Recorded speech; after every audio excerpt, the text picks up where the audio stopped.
What is going on, everyone? Welcome back to the channel. If you're new here, welcome.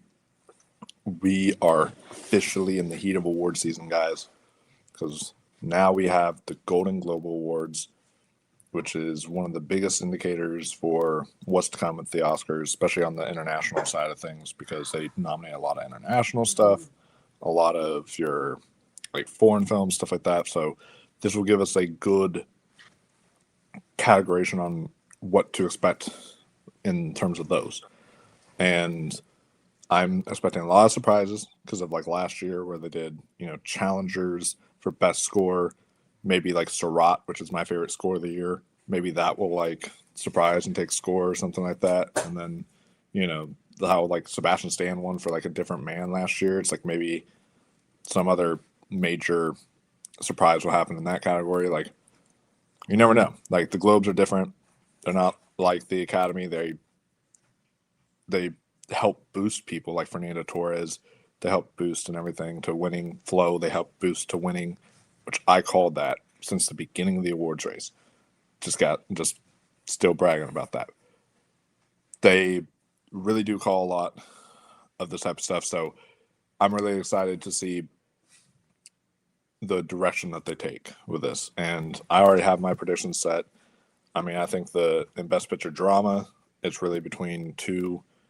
You have Frankenstein, Hamnet, It Was Just an Accident, Secret Agent, Cinema Value, and Sinners.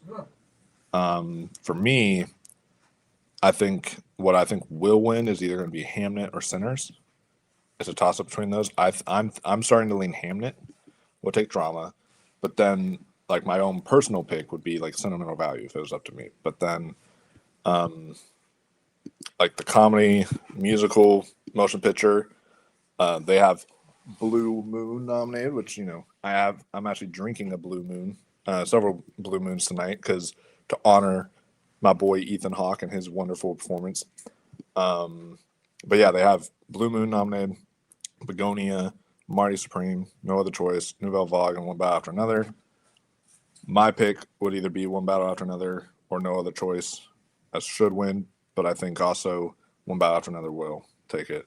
But really great category with some really great movies on that lineup. And then we got, your best actor in a drama. I do think Widener Moore is going to take this, even if he doesn't get BAFTA and he didn't get SAG. He doesn't need to because he can just be that Fernando Torres slot this year. So I do think she won the drama Globe. So I do think that's going to happen. So that'll be great. He's one of my favorite performances of the year. I'm really excited to see him step up there and take that award. For actress, it's Jessie Buckley. She's actress in drama. I'm sorry. Like Renee Rinsfa is like a distant second. Distant. Best actor, comedy, or musical. I actually don't have Timothée Chalamet winning. I think the big surprise that they're going to do is Ethan Hawke for Blue Moon. I think that if Timothée Chalamet does win, then it's over. But I do think that like they're going to throw us some surprises, and I think it's either going to be Leonardo DiCaprio or Ethan Hawke.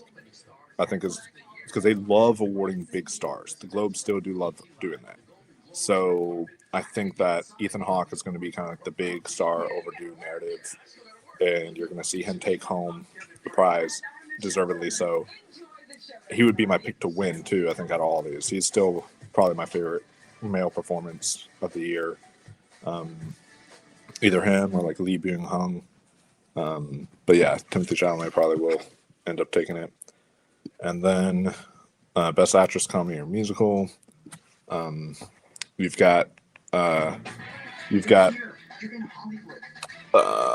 Rose Byrne, If I Had Legs to Kick You. Cynthia Erivo, Wicked for Good. Kate Hudson, Songs on Blue. Chase Infinity, One Battle After Another. Amanda Seyfried, Testament of Emily, and Emma Stone, Begonia. I think this is Rose Byrne. Like, I just don't see anyone else taking it. Her performance was just too phenomenal. Chase Infinity could, if they really do love, if they go all out for One Battle After Another. Chase Infinity could take this. I could see a scenario like that. It's starting right now, though, guys. So they're showing a nice little intro. All the best shows on there too. I watched a lot of TV this year, so I'm in all of the categories. So And I've seen all 12 of the movies nominated. So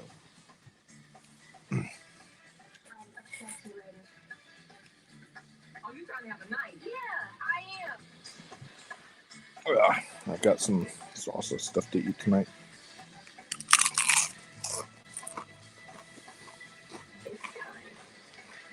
Let's see.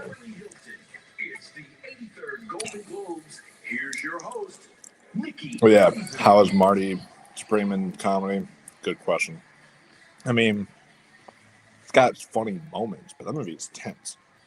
Also, If I Had Legs, I'd Kick You is not a comedy. Like, I don't get that category a lot of times. It's just like, it's dumb. But here's Nikki Glazer. She did great last year, so I assume she's going to do great again this year. Yes, the Golden Globes, without a doubt, the most important thing that's happening in the world right now. So let's get down to business, shall we? We'll start the bidding for Warner Brothers at $5. Do I hear $5? I've already handled that, Brian. I told Austin I wasn't going to be able to make it tonight because I totally forgot that the Globes were happening today. So I told him that I wasn't able to. I told him first I was on call to work, and then that didn't happen. But they ended up not doing that. But I also remembered that the Globes are happening, so I was like, okay, I need to do that since this is a awards channel. So so we are going to react to this tonight, and we're going to do an after show. So there will be an after show discussing and breaking down the show, talking all this stuff, because I'm not going to have time to do a separate discussion on the Globes. So we're going to do an after show tonight. I will stay up late. I have the day off tomorrow, so it's all good with me. So that should be a fun stream. So come join us on down for that as well tonight. Should be a good time. Might have Dan skip. I don't know. I don't know yet.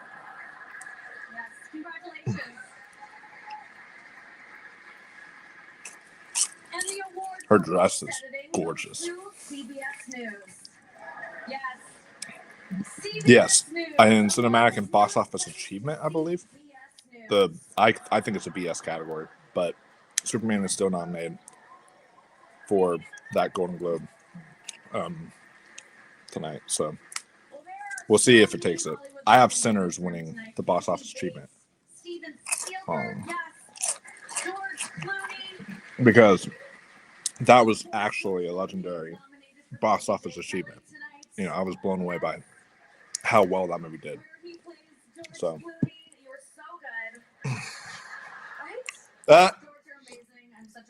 Mom, she just made the joke of his acting ability. I've always said George Clooney acts like George Clooney. She's like, Jay Kelly, where you're playing George Clooney, you did so good playing George Clooney. And I was like, and it was just like, he's always playing George Clooney everything. Yeah. There's some to do that. They just play themselves every time, and we love that. Yeah. It was fun. Is Liam Neeson in that group in some way? No, not anymore because of Naked Gun. I don't think so. Yeah. Well, yeah, that was good. And also well, no, Schindler's List. He didn't play himself either. I forgot about that. Yeah. Well, the vast majority of his movies, he just plays himself. But, Yeah. What about Michael Caine? Definitely not. I don't think he's more. Yeah. I'm trying to think, but I know there are some. That I mean, I can't think of who they are. Yeah, Denzel is one of those, but he's great at doing it though. Yeah. And you and The Rock together are like my Oh, The Rock is one that plays himself in everything, Yeah. basically.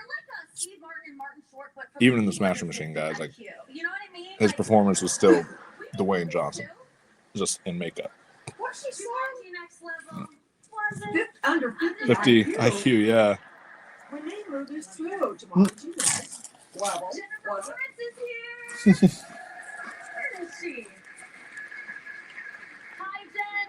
She's afraid she's gonna get roasted. Oh my gosh, Jen gave such a stunningly visceral performance in Die, My Love. And you look gorgeous tonight. Oh my God.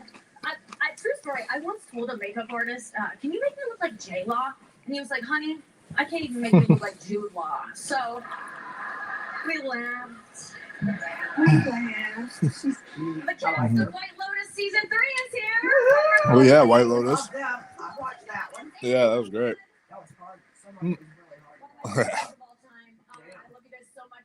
Did you guys actually know that White Lotus season 3 was the first hit show to feature incest since Property Brothers season all of them? That's so interesting, right? Uh, Leonardo DiCaprio is here for One Man Bun After Another. Hi, Leo. One man bun after another.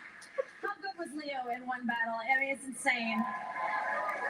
So good. So vaping good. yeah, Sandler's not winning. I'm sorry, you gotta get over that. I know you love Sandler. Every great director, you've won. Even if there's a surprise, it's not going to be him. It's going to be like Stellan Skarsgård or one of the one battle people. Maybe Sean Penn. One of those. Yeah, but you know he's nominated, but he's not going to get I'm sorry I anything. made that joke. It's cheap. You know what? I tried not to, but like, we don't know anything else about you, man. Like, there's nothing. Just open up. Open up. Oh. Yeah, Leo is a very closed off person, other than his love life. Team Is beat. your favorite food still pasta, and more pasta? Look it up. That's real. And more pasta? You sure Leo's look it. One Battle co-stars are here tonight. Benicio del Toro, Tiana. Woohoo! Mm-hmm. Hello? So good. Oh, I thought you were talking about my And guy. making her My film director. debut with a powerhouse performance, Chase Infinity. Okay, let's see. Sean Penn She is was also great. here. Colonel Rock Mhm. himself. Hi, Sean. Oh, You're the best. wow, he looks One good. of Yeah. my favorite characters of all time. Sean Penn looks like he just woke up. Everyone in this town is obsessed with looking younger. Meanwhile, Sean Penn is like, what if I slowly morph into a sexy leather handbag? And I feel like that's I would love that. That leather handbag. Wow, I slowly morphed into a sexy leather. Oh my god, that's so funny. He is sexy. He looks like a handbag. Like He a does. Like a Yeah, leather handbag, yeah. Wrinkles all over like a dog. Oh my god, that was good. And he will do cocaine there. And I feel like we should celebrate that. And so, and I did get permission to tell that joke from your two best friends, Charlie Sheen and El Chapo. So they say, Oh no. blame it on them. Blame it on And them. of course, Hamnet is nominated tonight. She's great. Damn that. I just need to see that. Yeah, Hamnet you'd love it. was such a masterful portrayal of loss. This and is when I grief wasn't and, sleeping. That's why I missed a lot. Um, I wasn't Yeah, good. yeah. Full name for Spanx. Yeah. Now I can sleep. When I put that thing on, I just like, oh, relax. Mhm. Thank you. Now we can't talk about movies this year without talking about Sinners. Yes.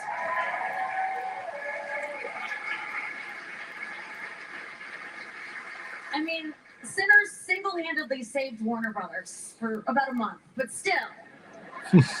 Mike B. Jordan is Oh, nominated for Best maybe it Actor. will win box office achievement because it's saved. She said it saved Warner Brothers. In Sinners, Michael played two brothers. Am I allowed to say that? He played it doesn't sound right. He played twins. He played twins. Two brothers. Okay. And I can't believe it. We have two Michael B. Jordans. When I saw that, I was like, Nikki B. Jerkin, because that was awesome. I'm sorry, Michael. Why did I make that joke? You're one of the. I know your mom. I'm so sorry. I should have said that to you. That should have been a DM. My mistake. Wicked was back with Wicked for Money. Oh my god. So good. Wicked for money. Once again, Cynthia Erivo and Ariana Grande gave us two career-defining performances. I mean, it was so emotional. I mean, 2 hours into that movie, I was just like in tears. Like, I'm the same way. there's 45 Andrew minutes loves left. it, was but just I'm not into Wicked for Good. I'm kidding. A little long, but like I loved it. And Ariana, I would listen to you sing the phone book. can't believe there's 45 minutes today. left. Sorry, Kevin. I can't stop. It's a problem. You're the best. And Kevin Timothy Hart. Chalamet is here from Marty Supreme. Oh, yeah. Oh my god, man. Not actually a ping What pong a movie, guys. dedicated performance you gave. It was incredible. This is interesting. Not a lot of people know this, but Timothy Chalamet is the first actor in history to Phenomenal. put on muscle Phenomenal for a movie film. about ping pong. This is true. He's so funny. He's skinny. He gained over 6 ounces. 60 ounces. First award tonight. I just want to tell you that I'm making jokes up here, but it is an Protein absolute privilege to be in this room with you all. Yes, I'm your host, but I'm honestly such a massive fan. Your work this year was innovative. It felt fearless, inspiring, and in some cases, downright Zootopian. And so just please keep doing what you're doing. Yeah, because Zootopia is not me. Guillermo del Toro, keep making weird monster sex movies. This is weird monster sex movies. James Cameron, keep That's what he making does. weird monster sex movies. Because that's true. Wicked begging for money in the movie, basically. Together and go harder. I want Emma Not Stone right. playing a piece of toast with epilepsy. Noah Wiley. She could do it. keeping Emma the Stone only could doctor play I've that seen part. regularly for the past 35 years. Oh my God. And Jacob Elordi, keeping the same Yeah. person to my mom, okay?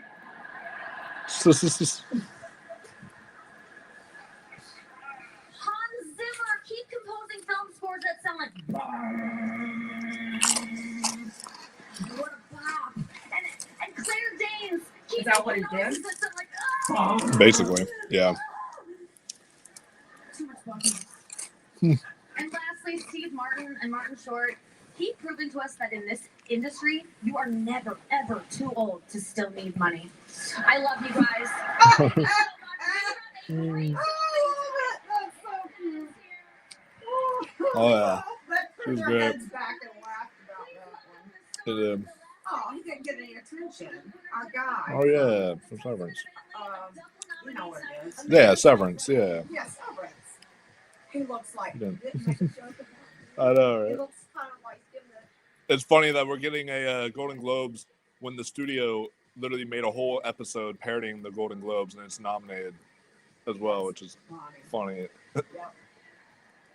This is really meta. We are women.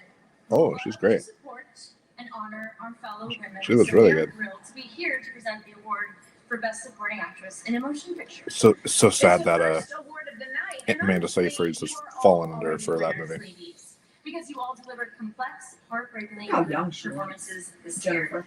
And Uh-huh. also because winner loser category is already done. So you all get to relax the rest of the evening. Yeah, and we'll join you as soon as we hand out this award for Best Female Supporting Actor in a Motion Picture. Okay, let's see it. Okay. Is Amy Madigan gonna go all the way, or is it gonna be someone else who surprises? Yeah. Sentimental value. She's good. That's our one of them. Ariana Grande. She could maybe. Was she really good? She was. My favorite, Inga Ibzadar Elias. She would be great. I think Oh, I she want could her do to it. get Or Amy Madigan. I like me. Teyana Taylor. I don't think she's gonna get it, but we'll see. And the Golden Globe, the first Golden Globe. I have of the Amy night Madigan goes that I to selected, but let's see. Teyana Taylor. Whoa! Okay, they're going all out for one battle after another. That is, I knew they were gonna surprise, but I did not expect that. Yeah, she was like, oh, she's only in the first 15 or 20 minutes of the film, but like, but she is like excellent in those first 15 or 20 minutes. But it's, but that's why it's supporting. Well, that's why it's a supporting performance, you know, and not lead. But there's a whole lot yeah. there that supported the whole movie. yeah. But you know, but she's. I mean, hey, Anthony Hopkins only had 12 minutes or 13 minutes of screen time in Silence of the Lambs, and he won an award for that. So yeah, he's barely in that movie apparently, but statistically, so. Take back my opinion. Oh my God, Yeah. I see my body in the back.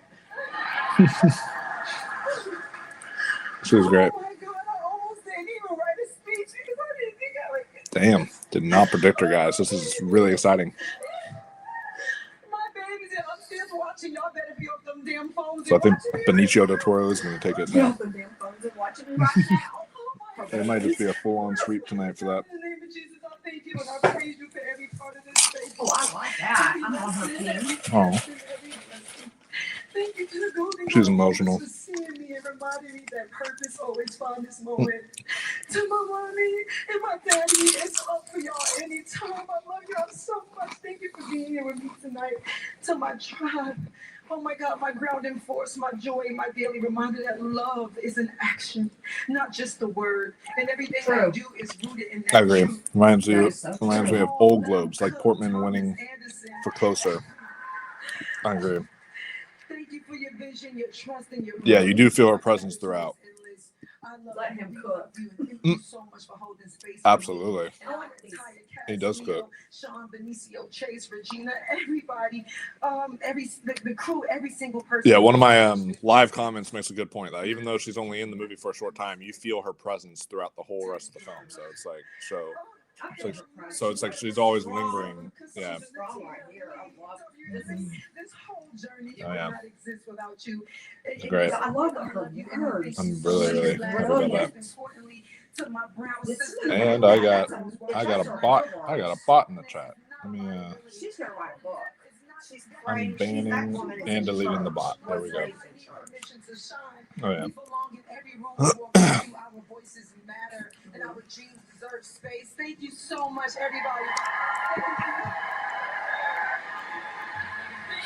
Our dreams deserve space. Mm-hmm. I've never heard things like that. I'm gonna- She's like, Yeah, I guess deserve a space to be, well, space to Lived it. happen. Yeah. We're claustrophobic, small. Oh yeah. We close ourselves off with our experiences, and Yeah. you can't follow your dreams. Oh, True. No, I love that. We are here to That was present the very award profound. for Best Male Supporting Actor in a Motion Picture. All right, quick question. Still has great hair. What do you think I makes a know. good male supporting actor? I think listening, being present, sharing your feelings, complimenting me on my outfit. What Not actor for me, are you but I'm glad I talking did for about you. best male supporting I'm still kind of actor? fatigued of it. No, Best Male Supporting Okay, Actor. so it sounded like you were just listing things. Not leaving the toilet seat up. I'm glad you really liked it though. Okay. Um, Stats wise, I guess so. I don't know. That's right. Acting, Mary. Stats wise, let's see who wins supporting actor. This movie's gonna take down the house. Probably. Oh, I gotta go and get my back straight.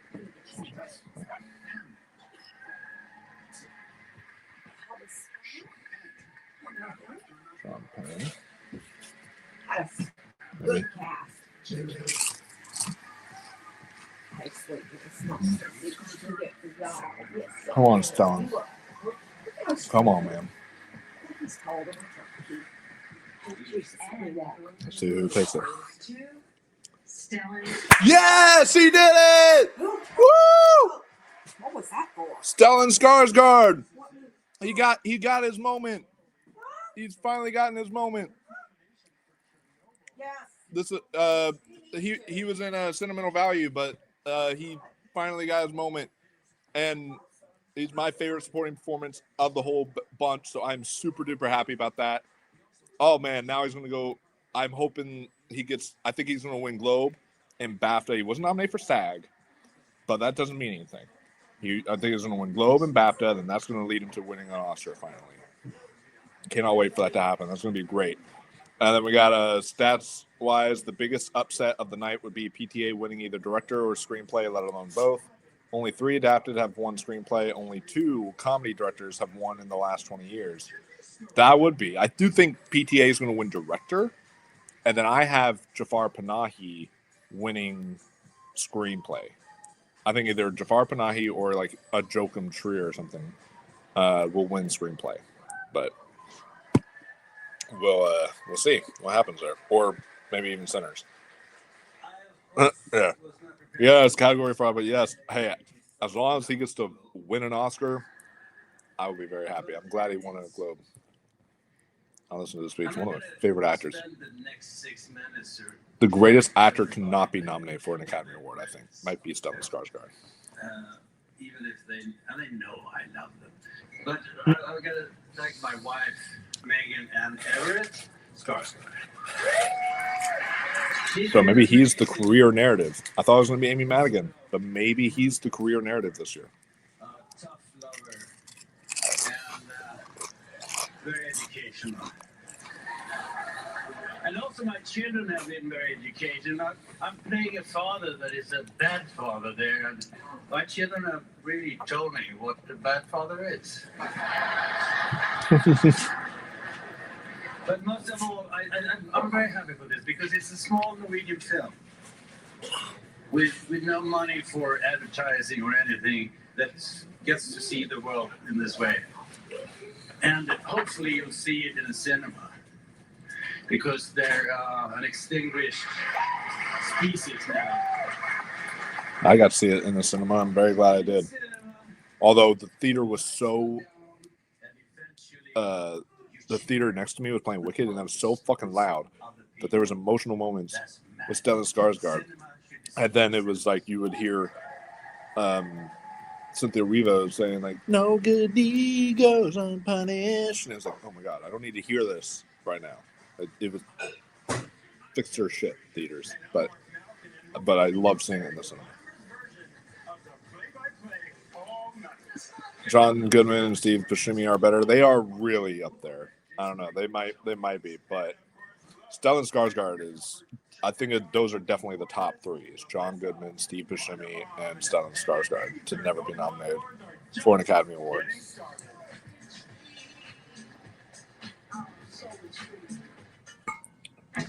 So as of now, guys, we already have our first surprise. They kick off the show with a massive surprise. Did not expect Tiana Taylor to win. I was between either Ipsdottir, Lilias because of the international voting branch, and thought that maybe they would just want to award that movie both of the supporting categories. But I'm glad Sentimental Value won something for my favorite supporting performance of the year, which was Stellan Skarsgård. Even if he's not really a supporting performance, he's kind of like a co-lead in that movie. I do think that he's still great. And oh God, there's no Ryan Murphy show. God, I can't stand Ryan Murphy shit. But the I'm very, very happy he won, and I hope these are a sign of things to come for him for the Oscars. Jacob Elordi, yeah, he's surprised at the Critics' Choice Awards, but he'll have his chance. He's going to have his chance again. So I think he is now the career narrative. I don't think it's Amy Madigan anymore. I think Amy Madigan now has a chance of losing to like Tiana Taylor, or maybe even to Ipsdottir if she wins the BAFTAs or something. But I don't think Amy Madigan now is going to be taking home her career Oscar. I think it's going to be Stellan Skarsgård. Besides that, well, I thought the one for sure Firewind was going to be my fave. Amy Madigan winning. Yeah, I almost thought so too, but I thought it was too good to be true because it's the Globes. I just thought like they were gonna. This is the new Globes too, which is gonna be, you know, they're gonna pick some out of the box stuff. So she's on dangerous ground now, guys, because Critics' Choice is not always an indicator. It's actually probably the least indicator now of what happens at the Oscars. Even less than the Globes now. So we'll see what happens, but I'm scared for her chances now, but you know, she's still a great actress. I wonder if now some of my other predictions are going to come true. Like, what other shots are we going to have? Are we going to have? I mean, I predicted Stellan. I didn't predict the other Tiana Taylor. I didn't predict her, but I wonder now, are we going to have a surprise for like Leonardo DiCaprio or Ethan Hawke in Blue Moon, or Jesse Plemons in Begonia? Like, is that going to happen, or are we going to have like a, you know, a complete surprise like in screenplay or in non-English language, all these other, or I don't think we're going to have a surprise in actress. I think that's safe. At least actress drama. We could have one, maybe Kate Hudson takes home the award or something for comedy actress. I don't know. But now it's like like anything can happen now.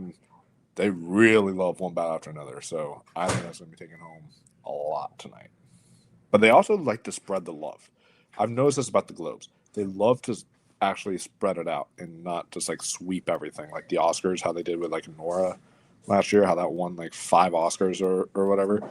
They're not like that. They now are like spreading the love and making it to where like multiple different people get different stuff. So who knows?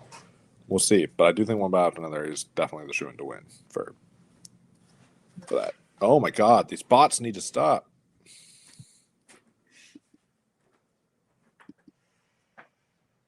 Jeez, I knew I was going to get some weirdness in the chat tonight, but I hate that. Welcome It is to the Golden a dress Globes, change. the only award show where One Battle After Another and Wicked for Good are considered the same type of movie. And guys, this is That's exciting. true. We have got the stars of Heated Rivalry here, Connor Story and Hudson Williams. How did Wicked not get an Connery musical? Like, it literally was designed for that category. That just shows you how weak the film is in terms of awards chances. Of course, the categories tonight are their own heated rivalries. So let's get back to a bunch of famous people thanking each other. I still need to see that show, Heated Rivalry. One was in White Lotus and the other Wed a White Jonas. Please welcome Lalisa Bonavon and Brianka White Jonas.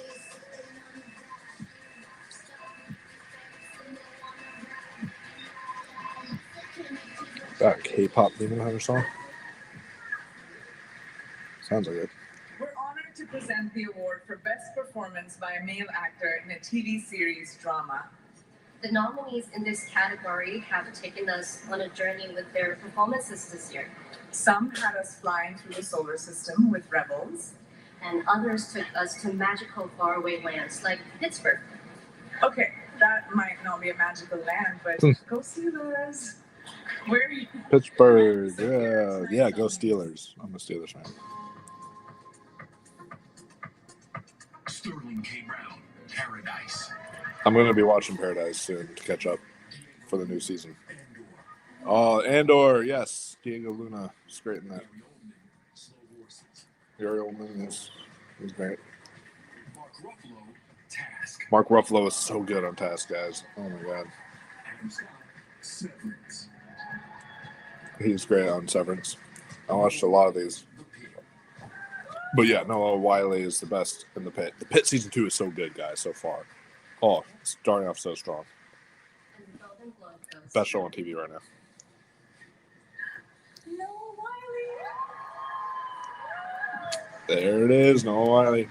I hope Welcome There He gets it. Well, it can't, technically, because I don't think it's nominated tonight. But there still is other award shows in the future. So, like, the Emmys could happen, and Welcome to Derry could still get in at the Emmys. Welcome to Derry was really good. I started not liking it when it first happened. It was like the first couple episodes, I was like, I don't know. And then as it went along, I really, really loved it a lot. So, yeah, The Pit's a great show. The Pit is a great show. I meant Welcome to Derry. Welcome to Derry is a great show. I'm so incredibly grateful, and I don't know how to say all my gratitude for 54 years and 60 seconds. I'm indebted to so many people. I've been inspired by so many people, many of whom I've got the great honor of being nominated with this evening. So shout out to my fellow nominees. Thank you for your incredible work. I've been very blessed in my life. I was We get The raised in a Pit family and of Scrubs high in the same priority year now, and on which is kind of fun. curiosity and on service. I've benefited from incredible teachers, and I've received some incredible advice from some very good friends. And I've been supported by an incredible wife and 3 great children all along the way. I'm so grateful for this. Thank you to the voting members of the Golden Globes. Thank you to HBO Max, in particular Casey Bloys, and Sarah Aubrey, and Joey Chavez. Thank you to Warner Brothers Television, Channing Dungey. May our love affair go on forever. Thank you to John Wells Productions and John Wells and Scott Gemmell for your friendship and your partnership in changing my life now twice. And to all the healthcare workers in the world, thank you. Lastly, to my beautiful wife, Sarah, happy birthday. I hope you're enjoying your party. Damn, his wife is beautiful. Sharing is caring, my friend.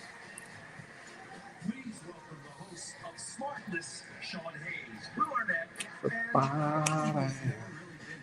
Oh, Smart List. Is this that best podcast category that they're about to do? They wouldn't bring out a podcast crew if they're not going to do. Oh, never mind. Truly raised the bar by delivering nuanced, unparalleled Just want to performances. pretend that didn't just happen? What? The announcer, he said Jason Bateman's not really my thing. Who says that? Honestly, a lot of people kind of say that. Jason Bateman Florida is so good. It's okay. I love him. I think you're great. I loved Ozark. Well, what was it about? It was about 3 seasons too long. Look, man.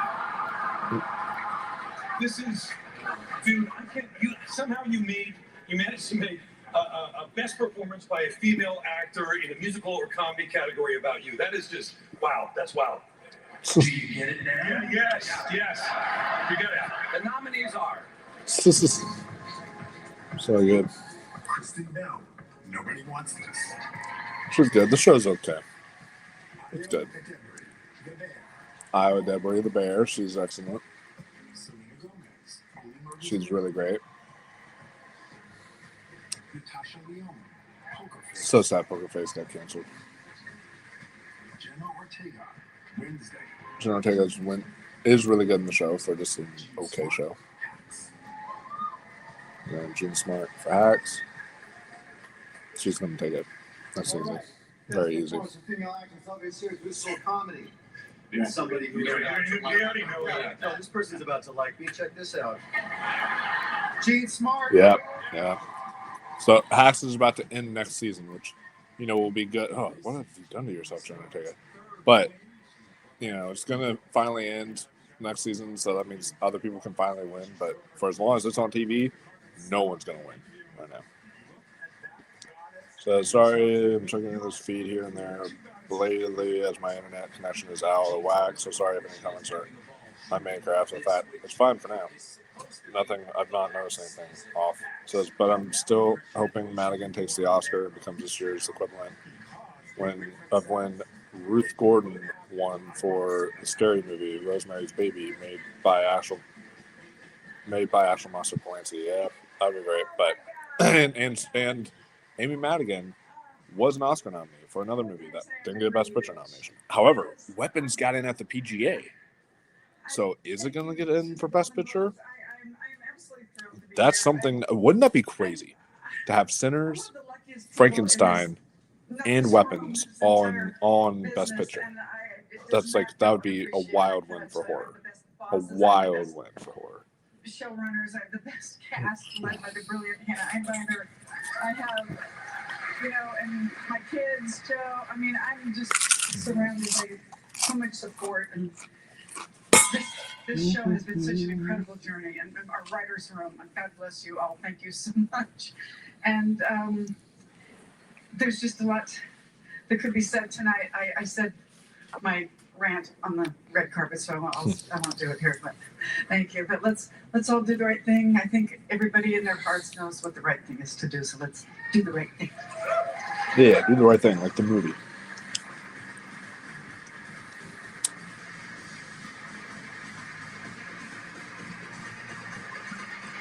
Who do you think is going to win the first ever Golden Globe for Best Podcast?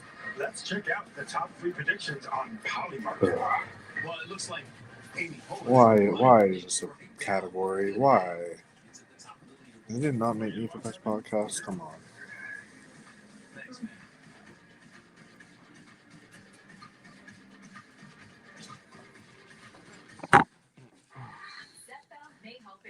So the next 2 were not surprising at all. Noah Wiley winning for Best Actor in a Drama Series makes perfect sense. He's, the best performance on television right now.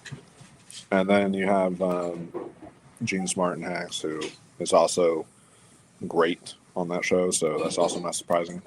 So, it is what it is. But hey, I love both those shows, so I'm happy. Especially The Pit. It says, I've still yet to see Sinners, but Weapons is my favorite movie of last year. Which of the two horrors did you prefer personally, Michael? Sinners or Weapons? Well, my favorite horror movie of the year is The Ugly Stepsister. But that's not getting nominated anywhere, unfortunately. I hope it gets a makeup nom. It made the shortlist. I hope it gets a makeup nom at the Oscars. But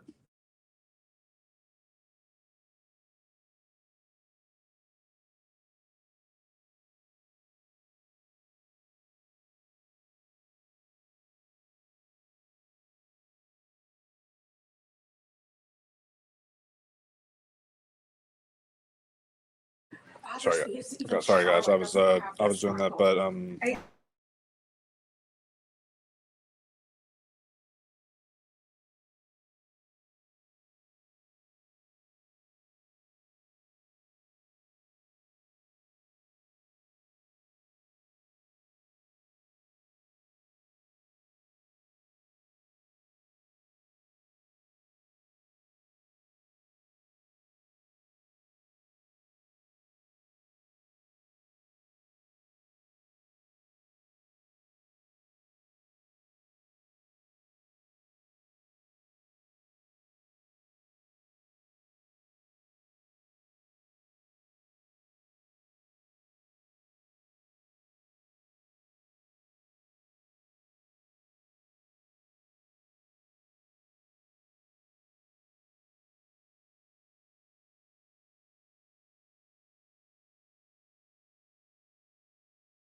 but yeah. So I turned off my camera because I'm like working on something right now. But yeah, in terms of the actual horror movies, I prefer that one, and it could get a makeup nom. But out of those two, I actually think I prefer Weapons. But I need to go and actually rewatch Sinners, because the first time I watched Sinners, I thought it was good, but I didn't like love it.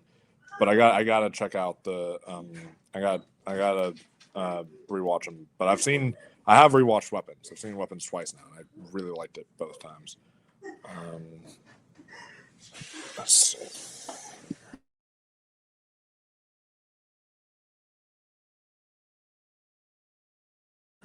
Yeah, sorry about that. I know you can't hear me. I'm just like dealing with something right now, guys. But that's fine.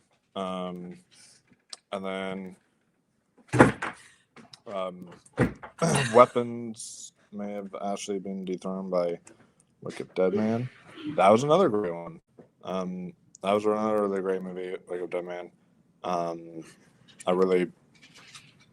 That might be my favorite Knives Out movie out of all of them. I think that one might be my favorite of all the Knives Outs, for sure. So I really,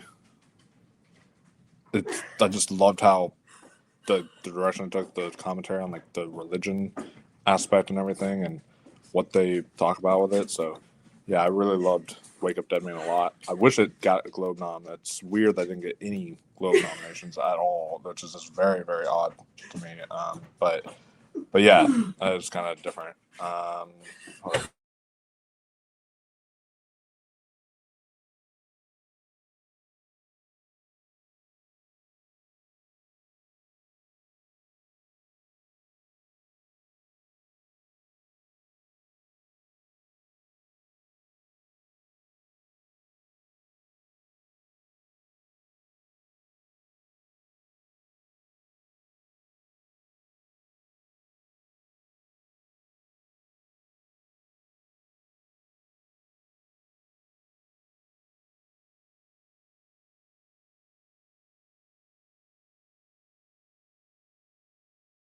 All right, so I'm back now, guys. Hold up. I just had to go deal with something. But yeah, it says I heard there's a prequel being made about Aunt Gladys and weapons, and I'm thinking, is that really needed? I haven't heard about this. Where have you heard this? That's crazy. I have not heard that at all. But I don't think that's needed at all. But if it's from the same director, I'd watch it. But I do think that, I'm excited to see Zach Krager, what he does with Resident Evil. That I'm really looking forward to, seeing what he does with Resident Evil. That's going to be really, really great. Very big fans of television. And the actors in this category are a big reason why. They steal scenes, inspire us every time they're on screen. Here are the nominees for Best Performance by a Male Actor in a Television Series Drama. Owen Cooper, Adolescence. Owen Cooper is great. He's going to win. He's great in Adolescence. The White Lotus. The White Lotus. Terrell Tillman, Severance. Tremel Tillman's so good. On the White Lotus. Or, on Severance. Owen Cooper. Yep. It's weird they mix them. Like, why is Owen Cooper, who's in a limited series, with all the other people who, are in ongoing series? That's very weird. I don't get it.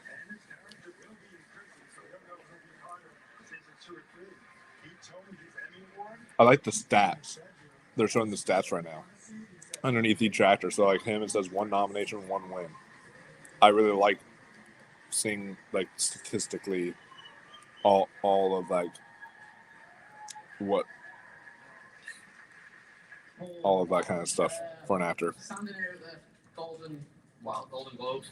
It's just Makes me want to kind of go back and see some of the other stats. What an incredible journey me and my family have been put through, and we are forever grateful for what these people have done for me and my family. But what started off as what I thought, I might be okay, I might be awful, I never know. So I took a risk and I went to drama classes. I was the only boy there. It was embarrassing, but I got through it. And thank you. But I'm still very much an apprentice. I'm still learning every day. I'm still learning from the people that I sat in front of me, who's inspired me. I wouldn't be here without you guys. So it's mad what is going on. Oh yeah, I can't wait for Andy Muschietti to direct Batman. It's such a good pick, especially after watching Welcome to Derry. Just like his tone. Imagine Andy Muschietti's Joker, like the Joker that he would direct. Oh, that'd be so good. So bring on 2026. Bring on 2026. Can't wait for You'll that. never walk alone, gonna.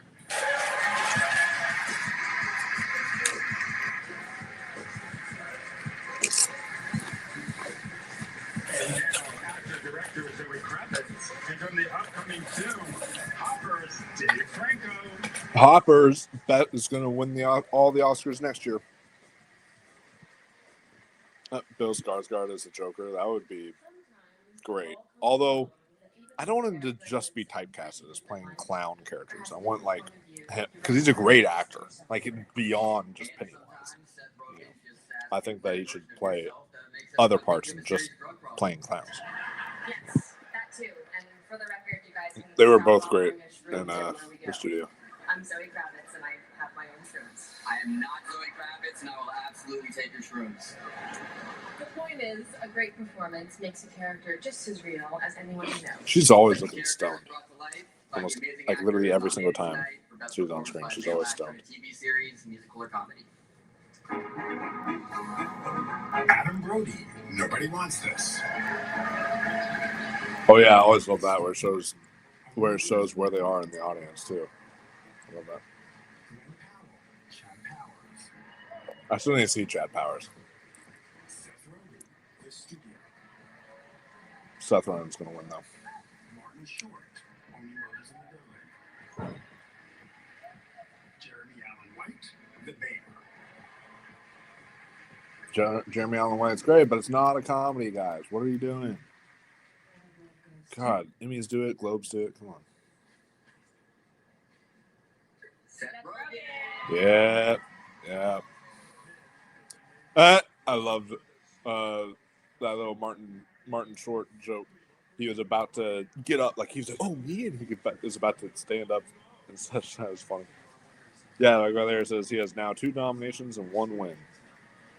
So this is his first win, his first Golden Globe win. I don't know what else he's nominated for. We just pretended to do this. Oh, well, I guess he's nominated for producing, technically. Yeah, because of the studio and comedy series. So. Create a whole show to give myself a fake one. Congratulations to everyone here, especially those who are seated in this lower level here. That's a real honor. Chad Powers was good, not great. That's what I heard. I would still check it out at some point. Probably right around when season 2 comes out. But I just don't. I'm not a huge fan of Glenn Powell. I just think he has such a punchable face, you know. I did not think that. An actor, it really is only as good as the people they get to perform with, and I'm very lucky. And all the ladies love him. Choose those people. So I don't know why. I really want to thank the other performers on the show. Chase is here. Catherine Hahn's here somewhere. Catherine O'Hara. Dave Zoe. Ted Sarandos. Steve Smart. Ted Sarandos is there. That's so good because of the studio. If y'all have seen the studio, y'all know that reference, but that's great that Ted Sarandos is there. You better not fuck up Warner Brothers and Netflix. He's going to, but it's going to be so sad. Even Ashton loves Glenn Powell. That is kind of shocking. He was nominated for Pam and Tommy. Okay, so that's what it's referring to. Yeah, he was nominated for Pam and Tommy. Forgot about that. I like this too. They're having fans send in percentage on what they think is going to win. They have 87% for best original song for K-pop Demon Hunters, which is is going to happen. Golden is going to win. It's going to take that category.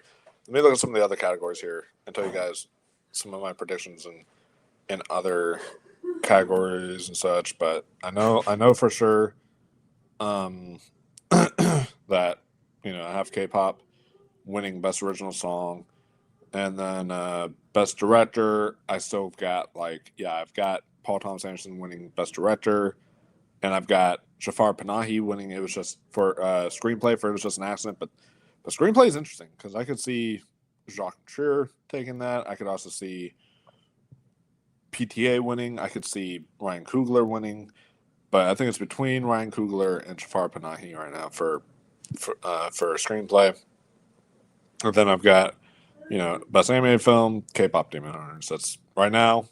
I know that they did like a flow thing, and it could be like that all over again. But I just think that I still need to see Song Blue. But yeah, I think K-pop Demon Hunters is just the easiest thing to predict right now. This is different than the whole Wild Robot and Flow situation or Spider-Verse versus Boy and the Heron situation. This is much different. For non-English language film, that's the hardest category to predict because my personal pick would be No Other Choice, but that's not going to win. I think that it's between The Secret Agent and It Was Just an Accident or even Sentimental Value because all those are in Best Picture.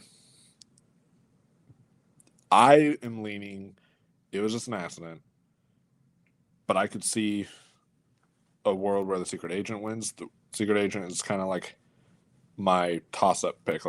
That's probably the runner-up, or it could be the Uno reverse card, if you will, the one that's just ends up taking it that I'm not really surprised about because they loved I'm Still Here. They love a lot of the voting body in the Golden Globes is Brazilian, so it would make sense for The Secret Agent to take Best Non-English Language Film, especially knowing it won this category at the Critics' Choice Awards. That really tells you that The Secret Agent is picking up steam. I'm also going to be predicting it in picture. Even if it didn't, get PGA and on the long list for Best Film BAFTA, that doesn't matter. The Oscars can still put it in there for there. I think it's in my 10th slot for picture right now. So I'm pretty confident it gets in there.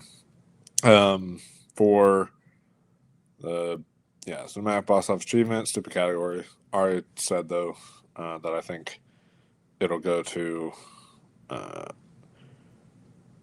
Centers.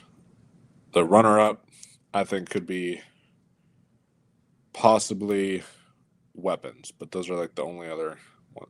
That's the only other one I could see winning. Best original song, already did that one. Best original score. Ooh, this is interesting. So I have Ludwig Göransson winning right now Ludwig G. Göransson is what I should call it, since that's what he called it at the announcement. My personal favorite score of all of these is Seurat, and I would flip my tots, whatever that means, if King Stingray won for Seurat. I would absolutely love that, which I think is a big possibility. I think that, if they really want to surprise and show how international they are, I think you could see like Seurat taking home this award. So we shall see, because there's also Matt Richter for Hamnet, Johnny Greenwood for One Bow After Another. I see him surprising. There's a lot here. There's a lot there. I see surprising. Best drama series, I mean, it's easy. That's going to be The Pit. And then best comedy musical series, that's going to be The Studio. All the series stuff is pretty easy in terms of what's going to win. Oh, she's parodying the AMC commercial. That's so good, the AMC spoof. We come to our cars Oh. for podcasts. Yes, AMC spoof. So good. God, she's on fire tonight for this Golden Globes. Today's podcast is brought to you by Bombas. Bombas are made from the Bombas.com. And we'll check. That's what said. And we go someplace. Oh my God. What's your current favorite cookie, Willie? It's current. So attend the Golden Globes or watch the Golden Globes. What she said. I was just like, oh yeah. Not just entertained, but reborn together. What time do you like to eat dinner? So I guess best podcast is next, because I did 5:45. this is leading into that. Dazzling sounds, riveting conversations, vulnerable moments hijacked by inappropriate ad copy. I definitely wish we could have carried on with that marriage, because it was a good one. Caller Daddy is brought to you by Tinder. Somehow discourse feels good in a place like this. Tinder is sponsoring people now? Sponsor me, Tinder. Mark, man. Podcasts. They're just what we have now. They're just what we have now. That's funny.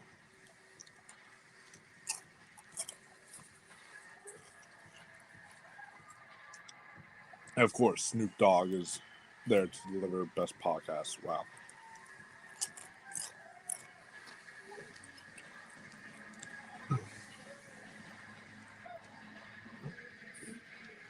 Stop the music. Need y'all to loosen up a little bit. I'm behind. I'm watching the ceremony on Paramount Plus. Are you watching on Paramount Plus or something else? 'Cause I don't know. Maybe it's like the broadcasts are different. Yeah. This is not a very important category for me. So let me go back out of the app, search right now, and see if I can be more in sync with everyone else. Because I don't know. I don't know why it's trying to tell me that, but I'm restarting Paramount Plus. I don't know why it's behind.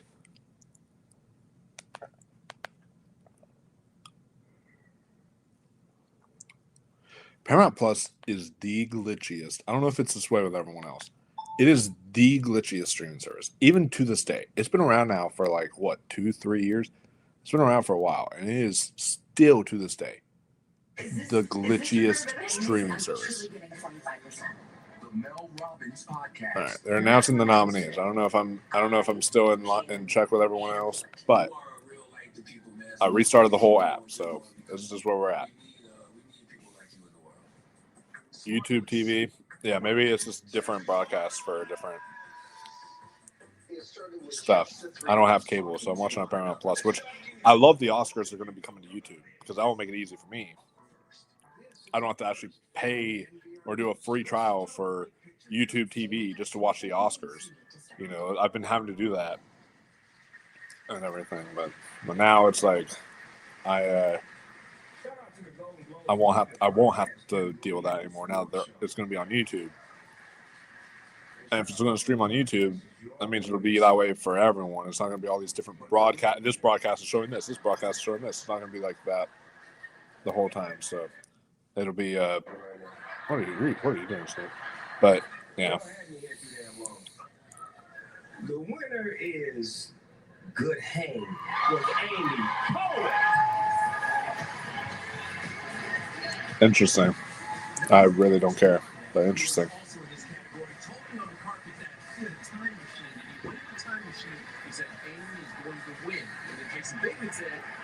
I listen to none of these podcasts. Literally none of them.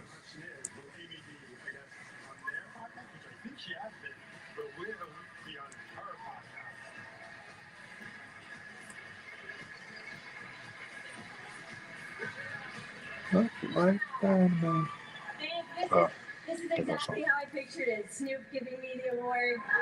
Thank you so much. She was a great Golden Globes host. I don't Amy know Poehler. about award shows, but when they get it right, it makes sense. Thank you Those so watching much. on Paramount Plus, if y'all are watching it that way, let me know if y'all are like in the same sync with me. I don't know if y'all are in the same Podcast producer in the biz.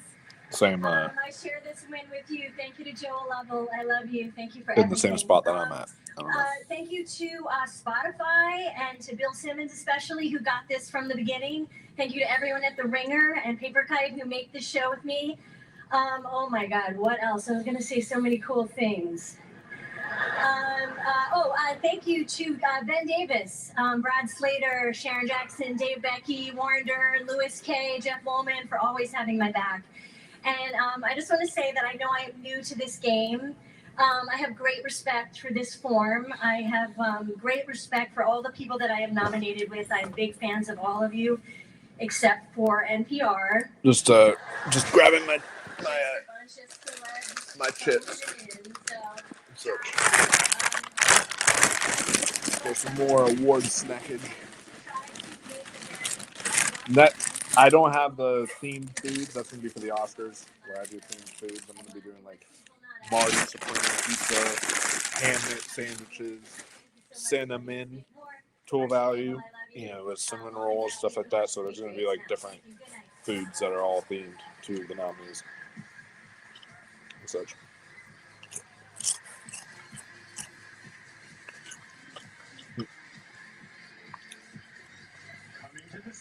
One bagel after another is on the road. A stream with audio. Let's go. Yeah. Can y'all hear the stream pretty well? I don't know if it's as behind for you. I had Joe Keery just walk out, but her dress is nice for multiple reasons. But yeah, I have audio with it so you guys can hear it. I'm not getting copyright, at least right now. So I think it's fine because you're not like showing any clips, you're not playing. I might get some music copyright for when the original song comes up, but I'll deal with that. When I do. He's doing a live stream. Oh, nice. That's cool. He's great too. From Avatar, Fire and Ash. Hey, speaking of original song, there you go. We dream as one. If I sing it, I won't get copyright.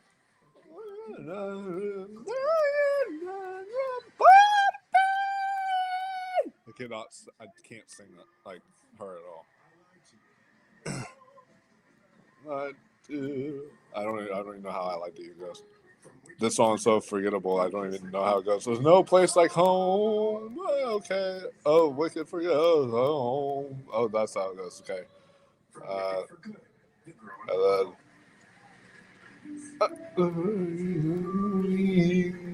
Above. Another forgettable song. I don't know how that one goes. From Train Dreams. Train Dreams. That's a good song.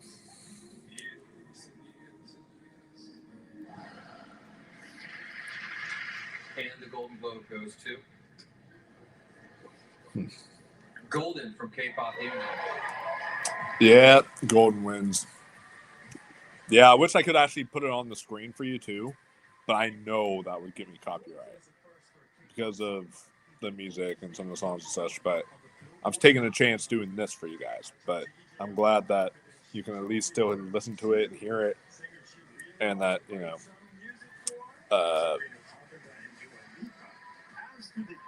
and I'm sad, and I'm sorry you can't watch it in your region. I hope you can watch the Oscars in your region when that happens. But if not, tune in on the channel as well, because we will be doing a live watch along for the SAG Awards and for the Oscars. So you guys can stay tuned for all that. Y'all get BAFTAs though. I don't know how to access the BAFTAs, honestly. Like, not gonna lie.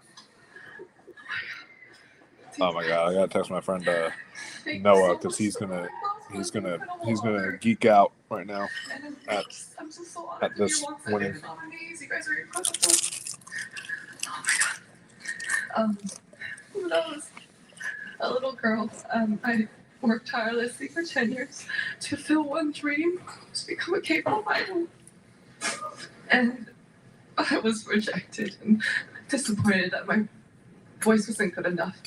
And bro, you're so I what? leaned on songs and music. How would your voice not be good enough? So now I'm here as a singer and a songwriter.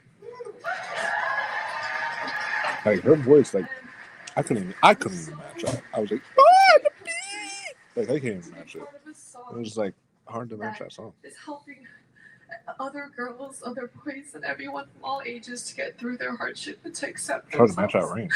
range. So thank you, Golden Globes, for accepting my voice and their voice.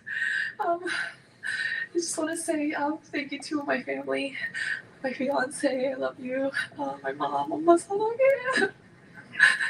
friends, and to the amazing co-writers here, 24IDO and Mark, also Teddy, he's in Korea, but thank you. Also, Thank you to everybody at Netflix and Sony who believed in and ushered this movie.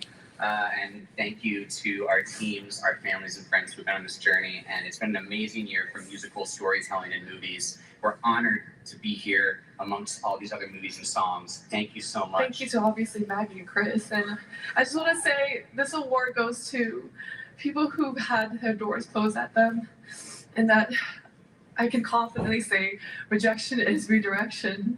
And so never give up. I can see, And, it's never too I late can to watch shine. both, It's thankfully, but important I'll to be. see to hop in the chat here. Nice, yeah, because Netflix is international, and the Oscars, I guess, are too, so that's good. Well, it's only nominated for 2 categories, but I think it could win both. I think, why did balloons just show up? Did y'all see that on the stream? What the hell? Balloons just rose up on the, either that or I'm going crazy. I don't know what just happened, but like balloons just showed up on the screen randomly.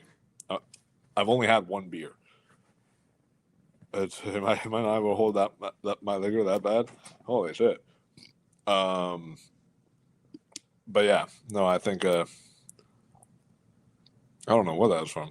Maybe someone said something. Maybe like when you say K-pop, it pops up or something, or Golden Globes. I don't know, but that was kind of odd. Fun, but odd. Yeah. So yeah.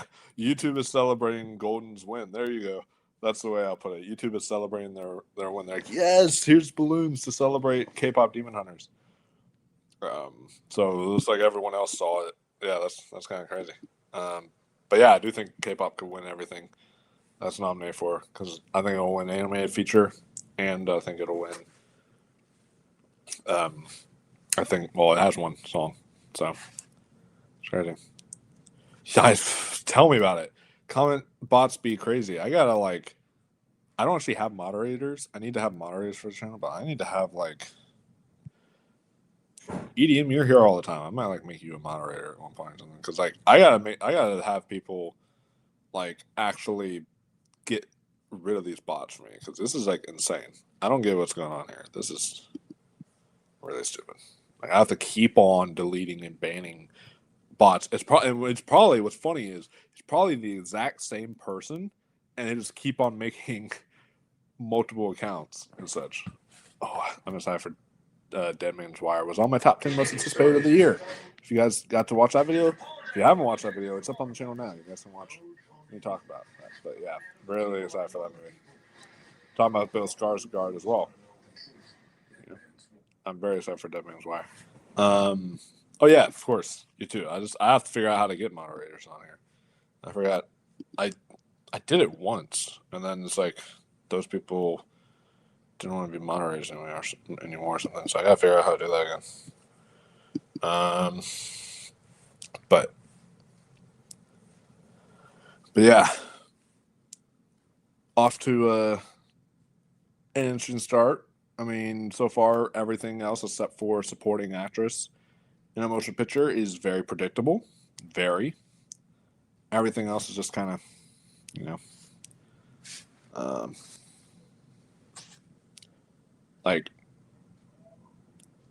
is what it is. But I'm sure we're going to get more surprises as it goes along. They're just handing out the predictable categories right now.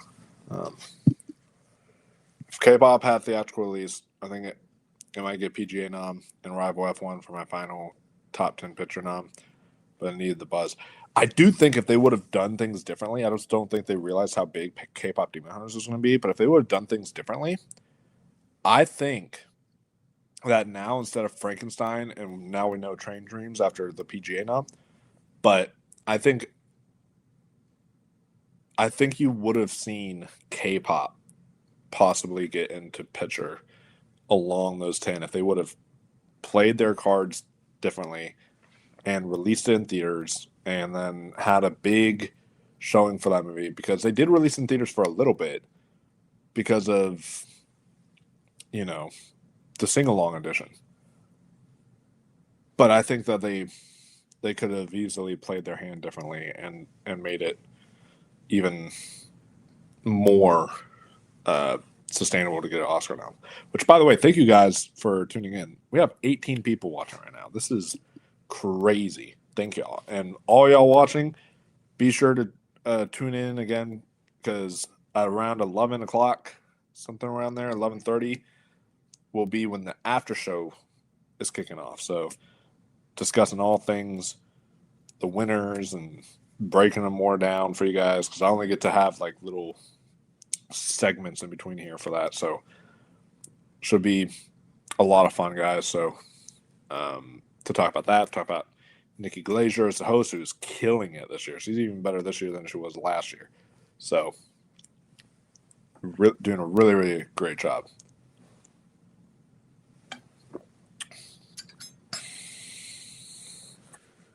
But yeah, the PGA noms, I think that they're going to do 8 out of those 10, because I don't think F1 and Weapons are going to get into the picture. I would love for one of them to, especially Weapons, but I don't think that they're going to be in picture. So I think it's going to be the 8 that you saw, and then maybe it was just an accident in The Secret Agent. I think something along those lines, or maybe it was just an accident and Blue Moon. Because Blue Moon had a great showing at the Golden Globe Awards, and Sony Pictures Classics. They know how to campaign. They know how to get nominations. So maybe that will be the 10th and final slot. So I do think you'll see something along those lines happen. But I would not be surprised if F1 did make it in, because that was a big movie. Weapons was a big movie, so we'll see. But the fact that they both got in at PGA. I predicted it to happen because they love nominating stuff like Wonder Woman and Deadpool and other stuff there. You know, So there's so many great movies this year, from Marty Supreme to K-Pong Demon Hunters. K-Pong. Wait, I'm sorry, that was a mistake. K-Pong Demon Hunters. Wait a second, that just gave me an idea. Oh, this is gonna go so viral. Oh no. Oh God. What'd you do?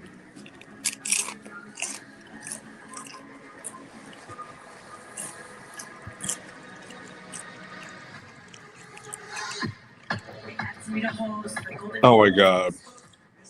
She's doing another song. So she did one for Wicked last year. Now she's doing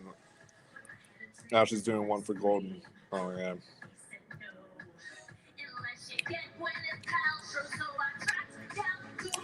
I definitely have to send this to Noah because he is my friend Noah. His two favorite movies of the year. His number one is K-pop, and then his second favorite movie of the year is Marty Supreme. So it's like I have to show him this because it's like mixing. It's mixing the two right now together, which is funny.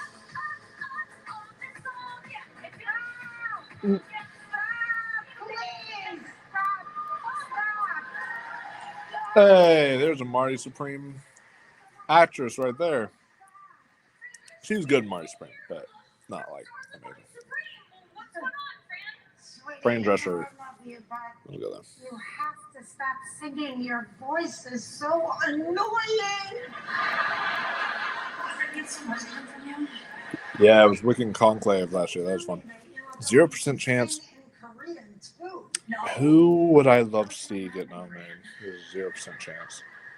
If you don't stop singing right now, I'm gonna remove you from the union. Oh, You're not even the president of SAG anymore. someone who has a 0% chance I would love to see is Jonathan Majors from Magazine Dreams. But we know why that's not happening because of all the drama and all the situation that happened. But if that didn't happen and he was able to be nominated, I would love to see that because that performance is a once-in-a-lifetime performance there. So, Kevin O'Leary and Marty Supreme, he was great too. So, I would love to see someone like him pop in there. Macaulay Culkin, love you, man. I need to catch up on Fallout because I heard he's in it. Thanks, guys. It's been 35 years since I've been to the Boats. Thanks for welcoming me back. That's really nice of you guys. Hey, you too. I have it as my 10th place slot. There we go. We're twinning. I have Blue Moon in as my 10th place for now. I feel like something like Women Talking, and I'm still here making it will happen this year, and that will be it. Yeah, I honestly think it's just going to be Ethan Hawke and Pitcher, and that's going to be the two package. That happens sometimes. You get like Selma that had Pitcher and original song. And that's it. So sometimes you get stuff like that. I think that could happen for Blue Moon. Here we go. This is screenplay. All right, this is going to be an interesting category, guys. Which way are they going to lean for screenplay?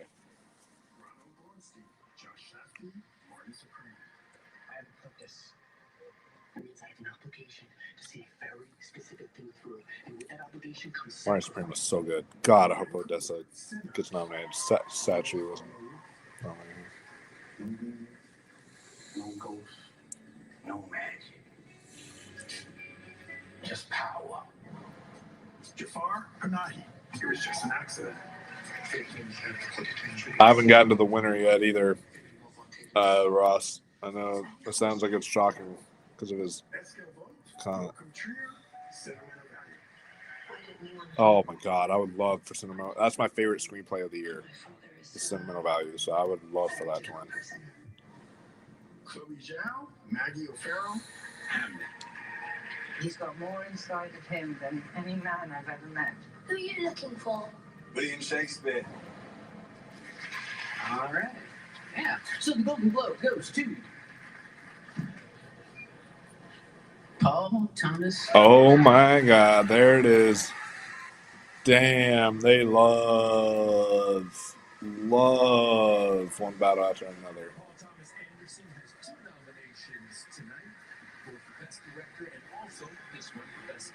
So, damn, is he gonna? So he's going to win both, because there's no way he loses director. There's no way he loses director. So he's gonna win screenplay and director. That's gonna be crazy. This is finally his year. He's maybe my favorite director working right now. So, I mean, I'm happy for him because he deserves this moment.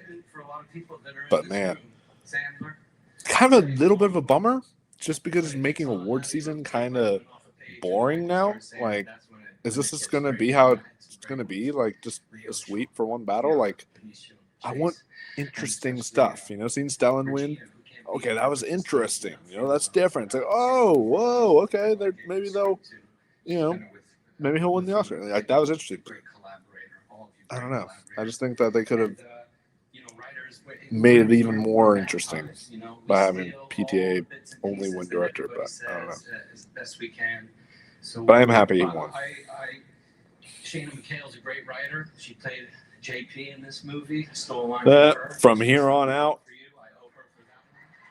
it's one award after another. Yep. This is why the career award is worthy thing. Yeah, this is definitely his career award this year. It might La La Land.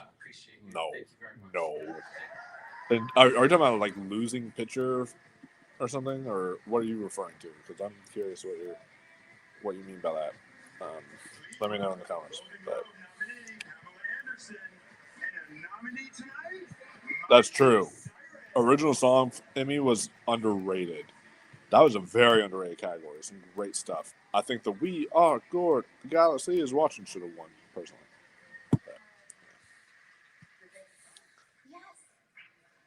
Hey, I'm behind on this too, buddy. Don't worry. Apparently Ross is getting all the winners before I am. So you're not the only one that's behind, my friend. Left a lasting image on me. In honor of tonight, I already got the winner tattooed on my body. Well, we haven't announced the winner yet. Yeah, I had to get them all just to be Yeah, we're safe. performing in Globes 5+ wins. Jeez. I do not. Ann Lee should have gotten in for song. I agree. The fact it didn't is insane. Rose Byrne. If I had legs, I'd kick you. Rose Byrne is, I have her winning this category, but are they going to do that? Because now I'm thinking, like, are they just going to give it to Chase Infinity because they love one battle after another? Like, they might. They honestly might at this point.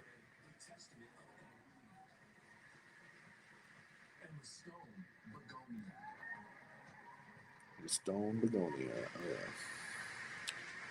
I do think she's a lot. The Golden Globe goes to pause. Let's see. I love her. I love them all, but Rose Byrne. Yeah. Okay, I got that one right. All right, Rose Byrne did win. So it's not just going to be a complete sweep for one battle. All right. It's just for PTA, it's going to be a sweep, and for a picture and such. But that's great. 3 nominations and 1 win for her. Oh my God, these bots need to stop.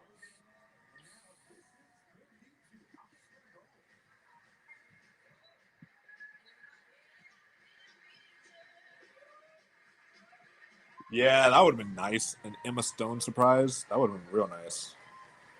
So, of course, I didn't prepare anything, but I didn't sing in this movie, guys. Thank you so much. This is such a shock. Thank you so much. She's the runner-up officially now. My writer director.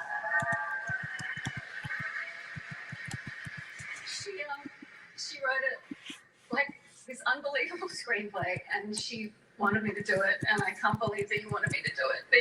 You're just the best, and I love you. Thank you so much.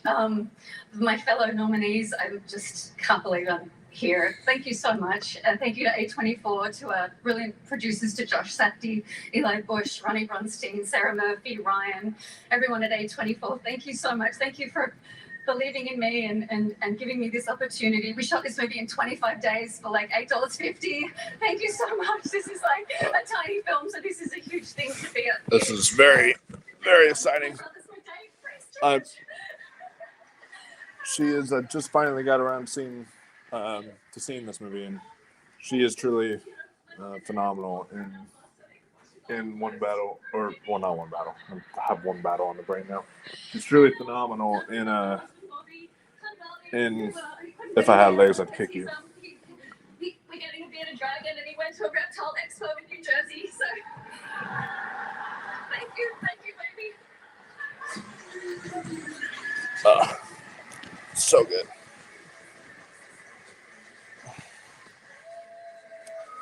And then we have oh shoot, sorry, just gotta adjust my computer again. Okay. We got another one from The Demon. I'm surprised they're gonna take it, didn't win the award. I mean, come on, Wednesday was everywhere. Because Jean Smart. That's why. Watch Hacks, like she's phenomenal in An that. actor in the midst of an existential crisis, a divorced ex-revolutionary single dad, a down-on-his-luck lyricist, a conspiracy theorist, a homicidal paper company employee. These are the nominees for Best Male Actor in a Motion Picture Comedy or Musical. So let's see who was the funniest or the most musical. Funniest or the most musical? These were some of the most amazing performances of the year, and I don't know how they choose just one. Good luck to all of you. The nominees are Timothy Chalamet, Marty Supreme, He could win. He could take it. George Clooney, Jay Kelly, Leonardo DiCaprio, one battle after another. Ethan Hawke, Blue Moon, Yeah. Lee Byung-hun, No Other Choice, Oh, I would flip if Lee Byung-hun won, but I don't think it's gonna happen. and the Golden Globe goes to Timothy Chalamet. Okay. That was predictable.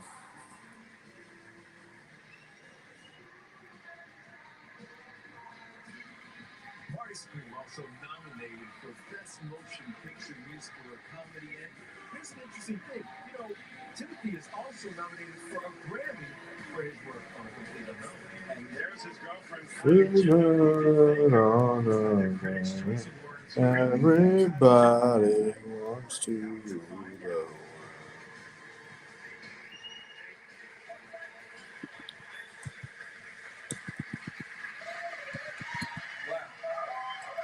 Thank you so much from the bottom of my heart. I'm in a category with many greats. This category is stacked. I look up to all of you. Thank you. To Josh Safdie, thank you from the bottom of my heart. Thank you for this role. Thank you for believing in me. Thank you for this portrait, for your mind, for your worldview. To A24, Ronnie Bronstein, who co-wrote the script with Josh. The amazing cast of this film, Odessa Zion, Gwyneth Paltrow, Tyler, the Creator, Fran Drescher, Kevin O'Leary. If you would have told me when I was 19 years old, I'd be thanking Mr. Wonderful from Shark Tank. All right, you're laughing, so I got away with that. Thank you, Kevin. I would have been. It's over, guys. He's sweeping. This is his year. He's sweeping. Because Globes was going to be the one place he was going to lose, I thought. But no, now he's sweeping the awards. For my parents, for my partner, I love you. Thank you so much.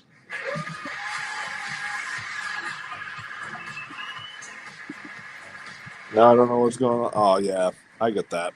I mean, to be fair, Paramount Plus is one of the cheapest services. You can do $7.99 for just Paramount Plus, or get Paramount Plus and Showtime for like $12.99. So it's like one of the cheapest, honestly. It looks like we have a front runner, but it's not over yet.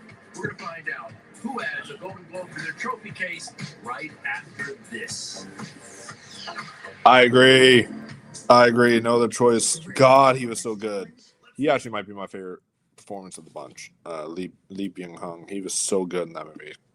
God, it would be so good. That would have been great. Yeah, two SAG wins in a row. Didn't even think about that. That probably could happen.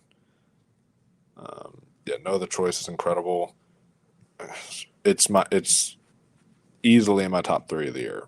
Well, I'll let y'all know where it's at in my top 3 once I do my best of the year, which is probably gonna be tomorrow, guys, because I'm off tomorrow. So I'll probably be doing my best movies of the year starting tomorrow. Oh yeah, this show comes out tomorrow. Actually, the new Peacock show with Emilia Clarke and Haley Lou Richardson. I want to see this one. It's called like Ponies. I think. Yeah, it's called Ponies. I'm a POI, a person of interest, but you two are PONIs. Ponies. Persons of no interest. Yeah, that was fun. Fear Factor also comes back tonight, guys. For all you TV people, Fear Factor is another great one that is coming back. So I'll have to tune in on to that. I'm trying to watch as much new releases as possible. We still got to see Primate. Plan on seeing that tomorrow when I get a chance, and then I'm also seeing the new Netflix original that just came out that like people leaving on vacation, and then I'm also going to be seeing some of the new releases TV wise as well, like Fear Factor and other stuff. So I'm kind of excited. I have to go use Russian real quick, guys. The spirit's getting to me, but I'll be right back.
I am back and I haven't missed anything, which is cool.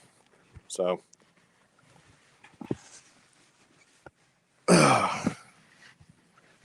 really excited to see the rest of this. But, yeah, I did not miss anything.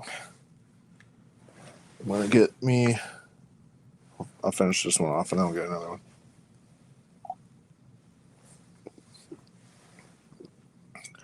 I know I'm cheating. I usually don't drink outside of those drinking games that I do, but I'm making an exception because this is Globes night, the first major award show of the year. What is wrong with my suit? I gotta fix it. My tux real quick. Hold up. I call it tuxedo, even though it's not even a tuxedo. It's a suit, but I go all out for this shit, guys, and I even dress up. It's back on now. Catherine Hahn was great on the studio.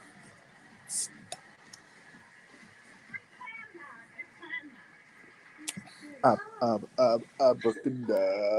It sounded like that was a song that they were playing. Not to fangirl, but my personal favorite category is Best Performance by Female Actor in a Limited Series. Okay, yes, but first, and this is very good news. One of the least assigned award seasons, yeah.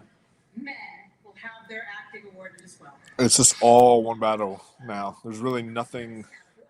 The only surprise is Tiana Taylor, and that was still a one battle award. So, you know,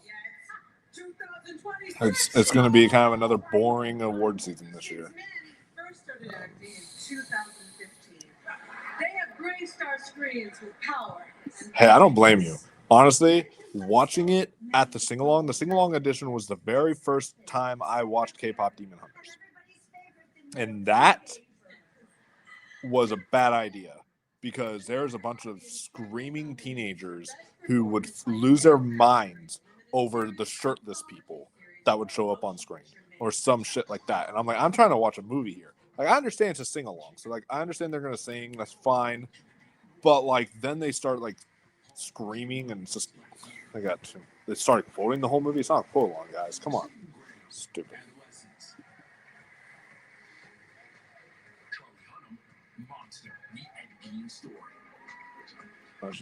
Yeah, the TV categories are all very predictable. We know who's going to win this one. It's going to be Stephen Graham.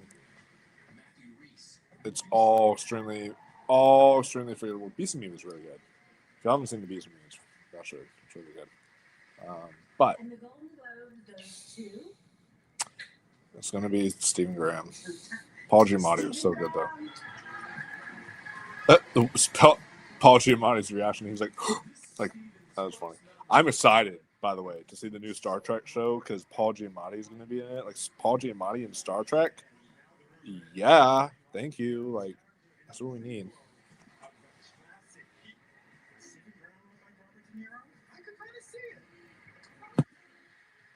Question mark. I don't know what you're questioning there.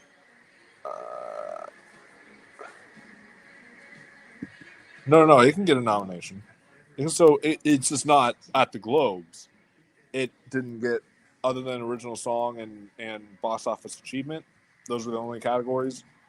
But at the Oscars, it's still eligible because of the timing between Oscar voting and when the movie came out. Sorry. Yeah, I heard that. He's doing conventions now. That's super cool. I really got to go to a convention that has him there. I would love meeting Paul Giamatti.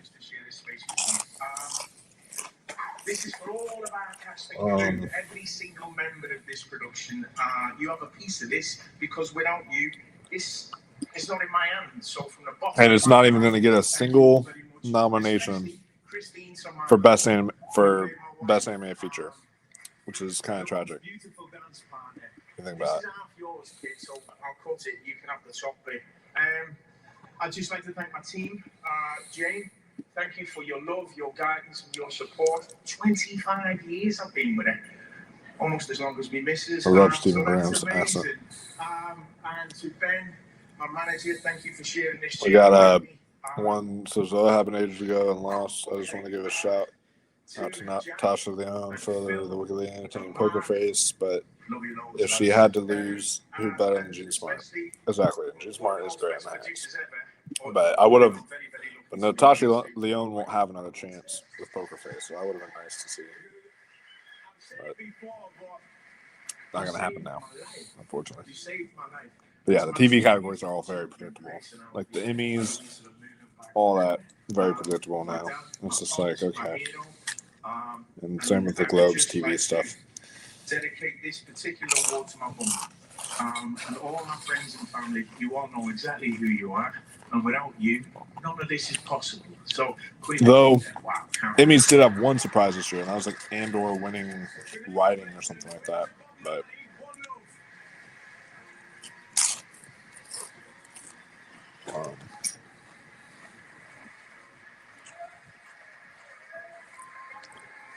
I still think, though, that it's really dumb. Just how predictable all these are. Best Performance by a Female Actor in a Limited Series, Anthology Series. Female actor in a limited series or anthology series. Let me guess. The girl from Adolescence.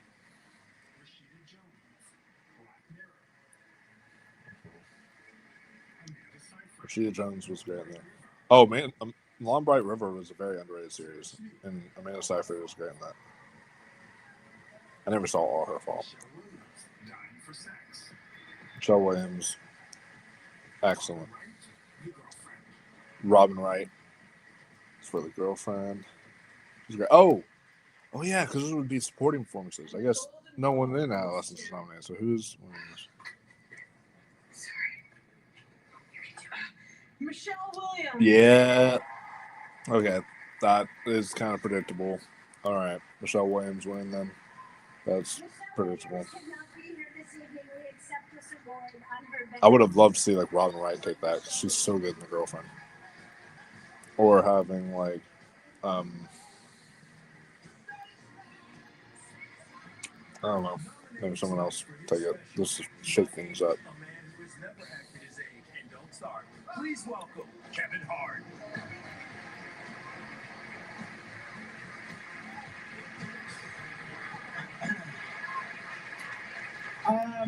I'm here to present the award. She was winning everything for Succession. I don't think she's won anything for all her fault yet. She was winning everything for Succession. So. Some of them go ahead and hit like $1 billion at the box office, and they end up buying us a really nice watch. And it's not. Yeah, I don't know what's going to happen with the Beatles movie yet. That's going to be interesting. Like, will they push one of the 4 movies for the awards, or finally nominate all 4? Imagine if all 4 actors were nominated for Best Lead Actor.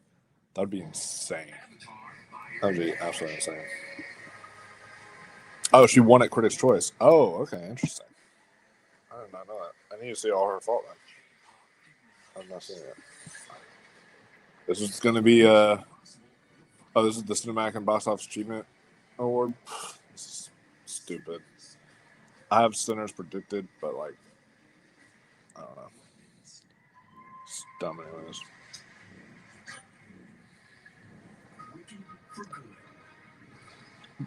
But like, what is this category even? If it was just box office achievement, that'd be fine. But it's cinematic and box office achievement. So like, what is he even trying to say? Like, okay, I don't get it. Sinners. I predicted it right. There we go. Sinners takes it.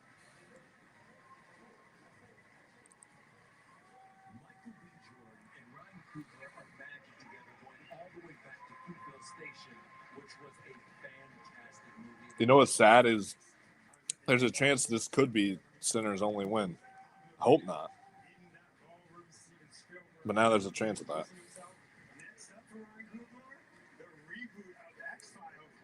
Yeah. Deja 2 made $2 billion and became the highest grossing film ever and didn't get nominated. How? I don't understand that for the life of me. It makes this category makes no sense. Coogler for director, I don't know, dude. PTA, it should have been taking all the director stuff, but he just won screenplay, so I think they're just gonna do PTA for both.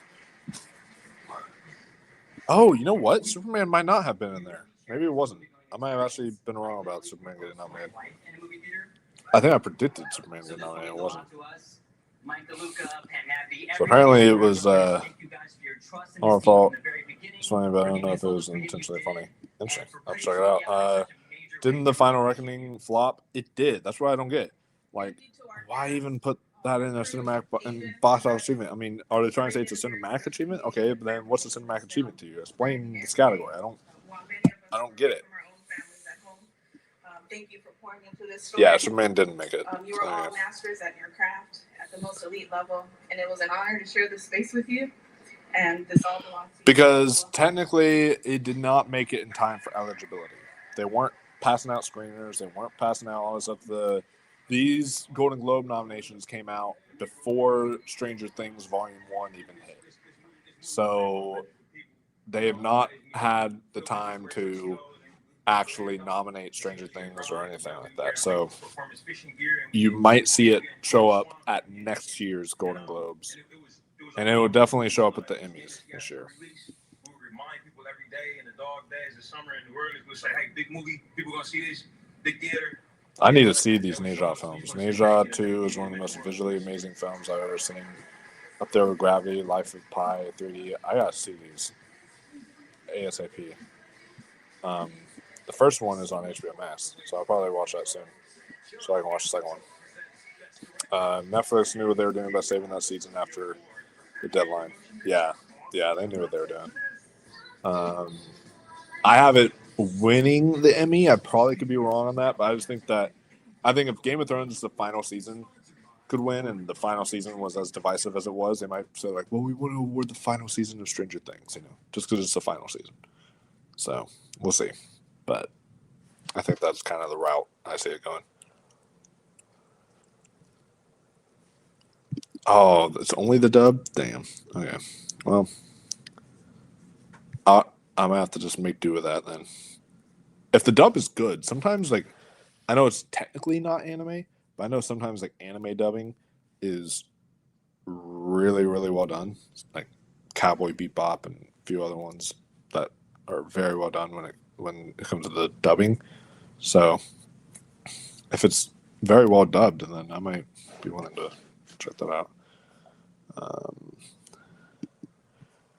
I do want to see Neja 2, but do you need to see the first one? Probably, I would imagine. I don't know if I haven't seen it yet, but Tristan would probably know.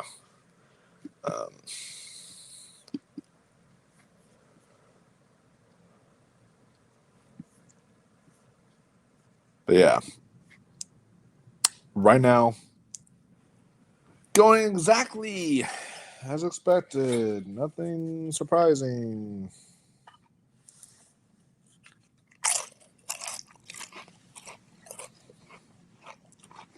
I'm conflicted because on the one hand, it makes award season boring. On the other hand, it makes award betting great. Because if I was to bet now on some awards and make money off of those, I'd probably be stashing in a lot of cash because it's so predictable now. Like you know what's going to take it, So,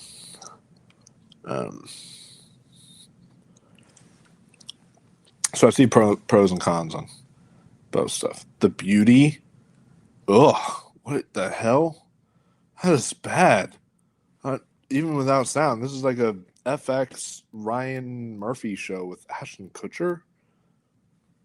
I did not have Ashton Kutcher returning in my bingo card. I say returning because I haven't seen him in anything in a long time. But that's just yeah, no one asked for that. Beauty sounds like a Substance ripoff. Yeah, that's just I don't even understand. I mean, I watched the first episode, but Ryan Murphy stuff, typically I'm just not into. Speaking of, Ariana Grande is going to be in the new season of American Horror Story. I did not know that until I was doing research for the most anticipated TV shows. So, kind of interesting.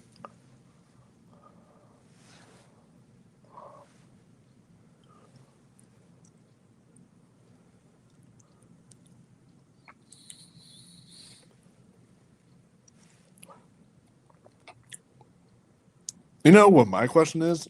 Okay, so if the Oscars are coming to YouTube in 2029, because I'm watching ads right now, and you have the ad-free tier, YouTube, would you then be able to watch the Oscars completely ad-free? How's that going to work? I'm very curious.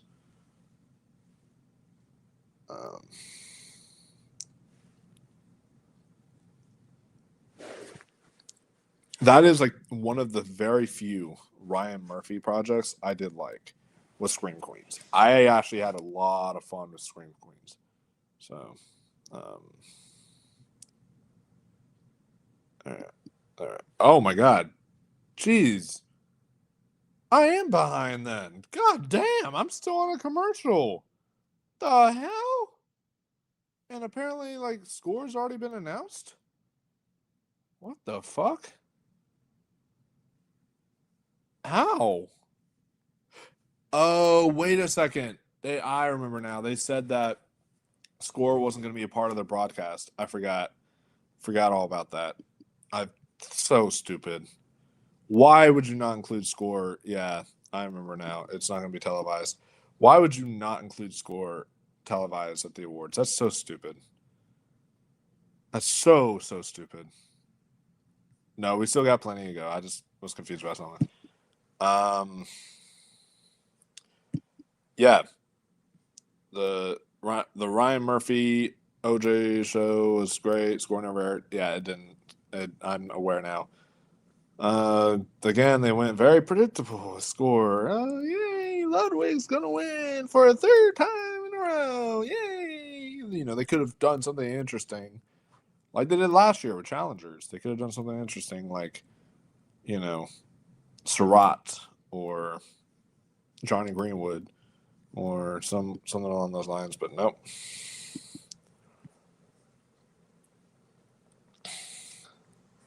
Yeah, they'll probably have them baked in.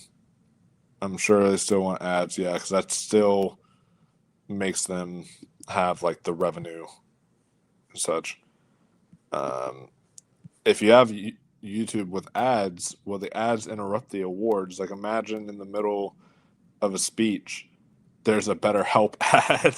Oh my god, that would be, dude. I'm gonna laugh so hard if that happens, but like, it might. Like, that would be interesting. So you'd still probably would have to. They probably would have organized ads at certain times, even if you have the ad-free tier. Just but if you don't have the ad-free tier, it might just pop up randomly. By the time the show ends. And to my right are the tables for Hamnet, All Her Fault, and Begonia, an area we're calling Traumatized Woman. Yeah, not televising an actual win for Sinners is not a good look. Box office bullshit don't count. Yeah, that is fine to not televise. But Score? Come on now. Like, and why is Podcast? Podcast was televised, guys. Best Podcast took priority to Best Original Score. Think about that. Think about that. Listen, I also had that question, and it turns out we're dumb. The next most popular search was, how the fuck are they cutting awards to commercial and Scores and Major Award 2 got to include more stupid bits? Yeah, I agree. Very stupid. I don't get it. At number 3, we have Nikki Glaser picks no head. Guys. Yeah, it's ad free, but they're trying to give you. But at least they give you the option to skip it. You can skip the ad right beforehand. Is it because I lifted my thumb up? What the heck? A thumbs up just happened. Unless one of y'all liked the video. If one of y'all liked the video, thank y'all. That's awesome. Highly aroused by Fran Drescher's voice. Here to present the award for Best Director of a Motion Picture, the co-director of the upcoming documentary Mel Brooks. This is gonna be Paul Thomas Anderson, and I'm just gonna be bored. Oh my god, why that song? God.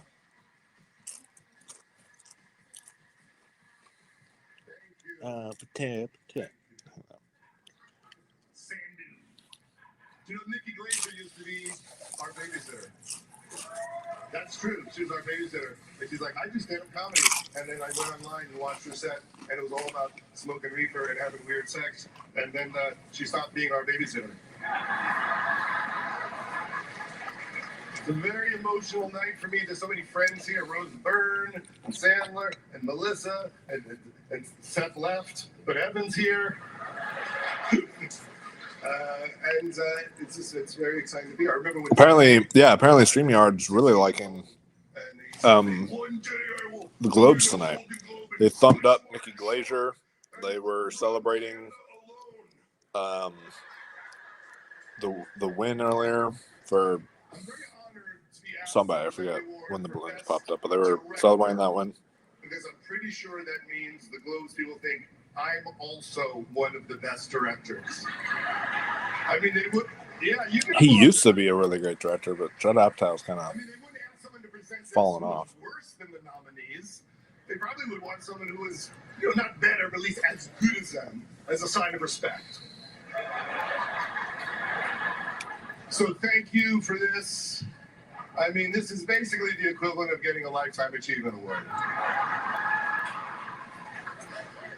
I'd like to thank Leslie, my muse. Oh, I didn't even realize who wrote Heavyweights. That's Sometimes I get insecure that I'm not as good as everyone else at directing because, I don't know how to move the camera or what the lenses do. All right, bro. Just announce the category. But this is very surprising that I'm here because I've been boycotting this ceremony for Oh 10 my years. God. It's a very quiet boycott. No one seems to have noticed. But I've had a beef since my film Trainwreck lost Best Comedy to Ridley Scott's The Martian. You know Ridley Scott. The Martian is not a comedy. I don't know how that one. Director of such hilarious comedies as Gladiator, Blade Runner, and Alien. I can't wait till later tonight when Best Comedy is won by Hamnet. But that's water under the bridge. A lot has happened since then. Trying to make himself relevant again with this speech. God damn. Boring. But I'm still pretty focused on this Martian thing, I gotta be honest with you. So as an example, to inspire America, I'm gonna squash that beef and start the healing right now. The nominees for Best Director are... Finally, I need a fucking beer after that. Thomas Anderson, one battle after another. Well, his speech is like his films, overlong. True. Especially currently. Guillermo del Toro, Frankenstein. Jafar Panahi, it was just an accident.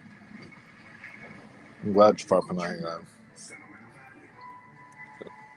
draw come true. Chloe Zhao, Hamlet. But yeah, we know who's on this. All right, and the Golden Globe goes to... Just say his name. Just say his name. I'm not sure how to pronounce this. Paul Thomas Anderson. Yeah. Yeah. PTA. Wins it again.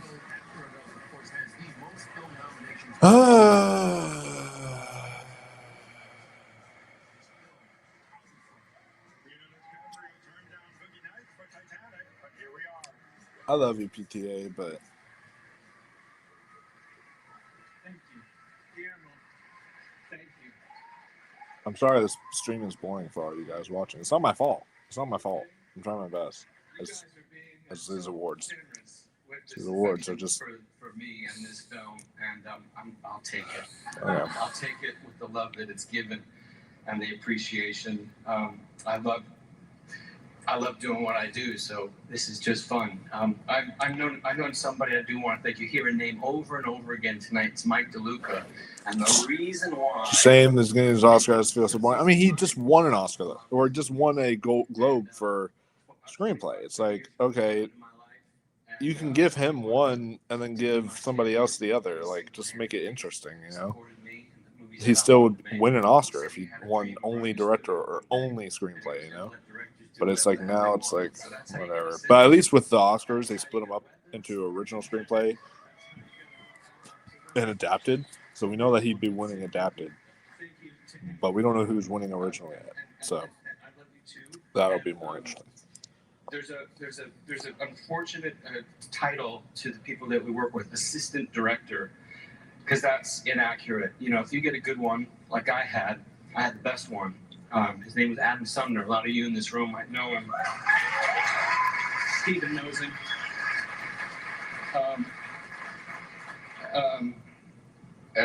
It's underselling it. What he did for me and for us and for this film.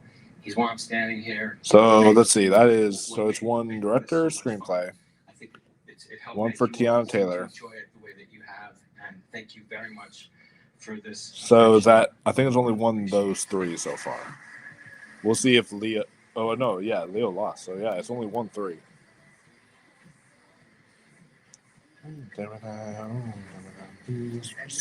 Unless I'm missing one, I might. I don't know.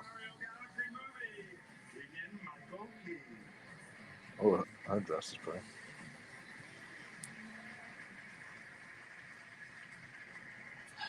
From musicals to comedies to dark fantasy action, this year's nominees pushed the boundaries of what is possible. No, he's never won before. That's what I'm saying. Like, he's never won. So this is finally going to be his time. He's overdue. But he's been nominated for Screenplay, but he's never won. He's been nominated for Screenplay. What are you doing? Because that year that I think he went up against the Coen brothers. I think the Coen brothers ended up winning instead or something. So. I thought, well, since that we were doing the animated category, we were using our animated voices. So, wait, that's not your Family Guy voice? No, this is my normal voice. See, this is me normally, and this is me as Meg. Okay, I hear it. Now I hear it. You got it? Oh, that is chilling. It's like Meg's in the room. I know, right? It's crazy. Right how that works. Wow, magic. You're talented. Thank you. And the nominees for Best Motion Picture Animated are... Best Motion Picture Animated. All right, this is going to be K-pop. If something else other than K-pop wins, I'm going to be shocked. Absolutely shocked.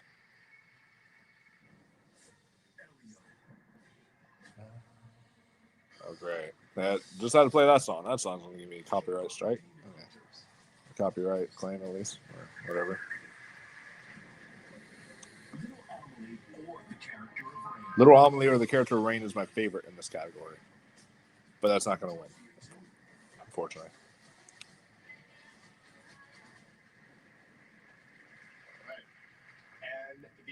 Zootopia 2 should have gotten Best Original Song. No, but didn't. K-pop Demon Hunters. Yeah.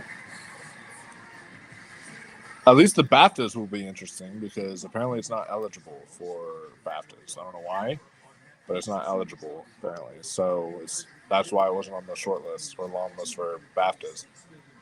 So something else will be winning animated at the BAFTAs. So I don't know what.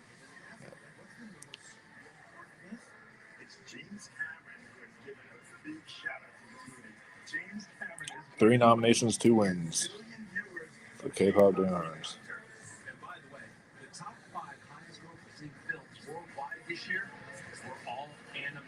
I hope the Oscars will be more interesting. I don't know, because by the time we get there, usually the Oscars are one of the most predictable.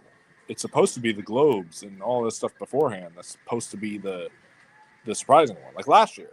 Last year it was like I kept on being like, what the hell? Because like Flo winning,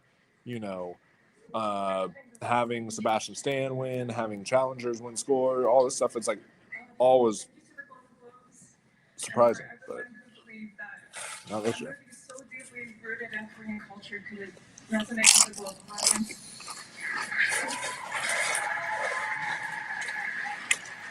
For this film, we really wanted to depict female characters the way that we know women, which is really strong and bold, really silly and weird, and really hungry for food, and sometimes a little thirsty. The film. My question is, why were they playing High Hopes from Panic at the Disco after K-pop won? Shouldn't they have been playing a song from that movie? That's kind of weird. Which we could use in the world these days. So we just have to thank the fans for embracing the film. It meant everything, keeping the homeland strong. Thank you to Netflix, Sony Pictures Animation for believing in this crazy dream. To all of our incredible crew, you guys know who you are across all departments. You know how much you gave. To ImageWorks, of course, and to our families who stuck with us through 6 years of nights and weekends. So. Let's see. Arco missing is plus for sinners. I don't know how that's a plus for sinners, but it says producer credit used to be a secret to predict Globe. Hanley equals Spielberg / Sam Mendes. Oh yeah, that's true. Another pointless award. Oh yeah, stand-up comedy performance. It's dumb. I did watch the Ricky Gervais one, but that's about all I saw.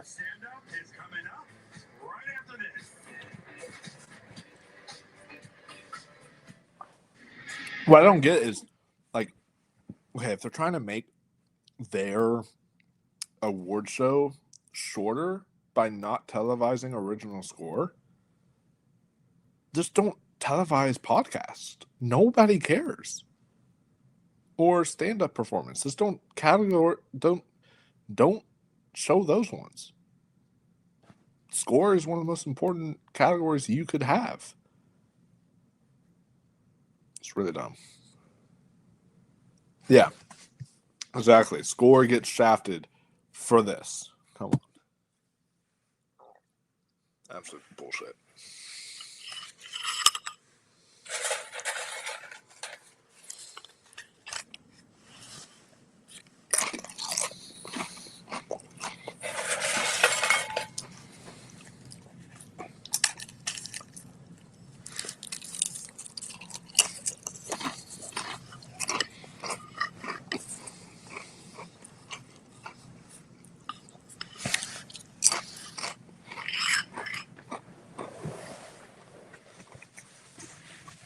Yeah.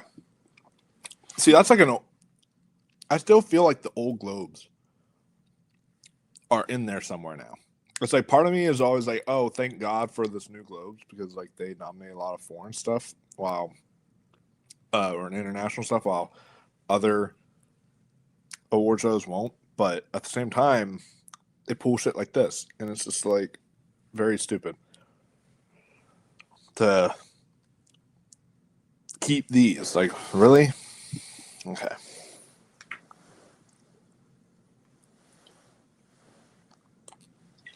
And don't get me wrong, I will acknowledge their importance. All right. Podcasting is something that is starting to grow in popularity. And then also, stand-up is still very popular. You see a lot of trending stand-up specials, a lot of stuff like that. Like, it still is a popular medium. But when you have a show that is primarily focused on movies and television, movies and television is primarily what the Golden Globe Awards are supposed to be focused on. You shouldn't be giving us shit like best podcast. That has nothing to do with movies and TV, unless it's a movies and TV podcast, but none of them are movies and TV podcasts. They're just basic, let's talk about life podcasts. No thank you. And yeah, the also the cinematic achievement is also a pointless category as well. I don't get that either. Especially because that doesn't even make sense. So cinematic and box office achievement. All right, so what's a cinematic achievement to you? Are you saying like it had to revolutionize the year? Like Avatar Fire and Ash, or like visually? Or a cinematic achievement in just kind of like what Mission Impossible was able to pull off with like the stunt work and everything? Like, is that what you're trying to say is a cinematic achievement? And then for box office achievement, like we know what that is, but like I don't even get the point of it. Like, what is that category? I would love for them to sit down and actually explain it to us. Oh, Paul Giamatti in Star Trek. Can't wait for this show. That'll be fun.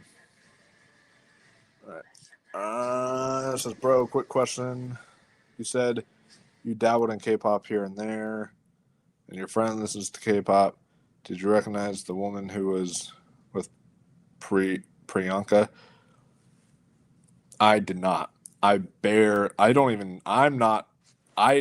remember me saying I dabbled in K-pop. I'm actually typically not a K-pop fan. My friend is, who loves K-pop Demon Hunters. I'm not a K-pop fan, but I still managed to really like K-pop Demon Hunters, which was shocking to me because I'm typically not a K-pop fan. Best YouTube video essay. Yes. Let's award that next. Come on now. I mean, hey, that would actually probably be more movie related than best podcast. Not gonna lie. At least it would be more movie centric.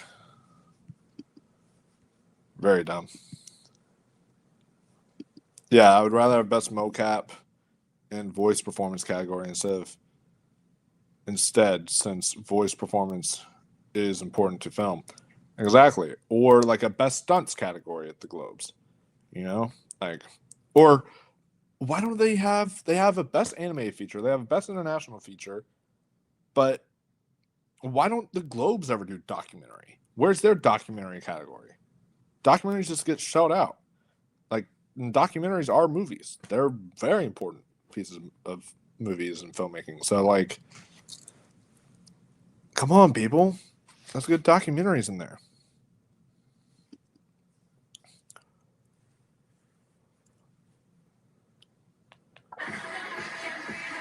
All right. We're fine. We're finally back.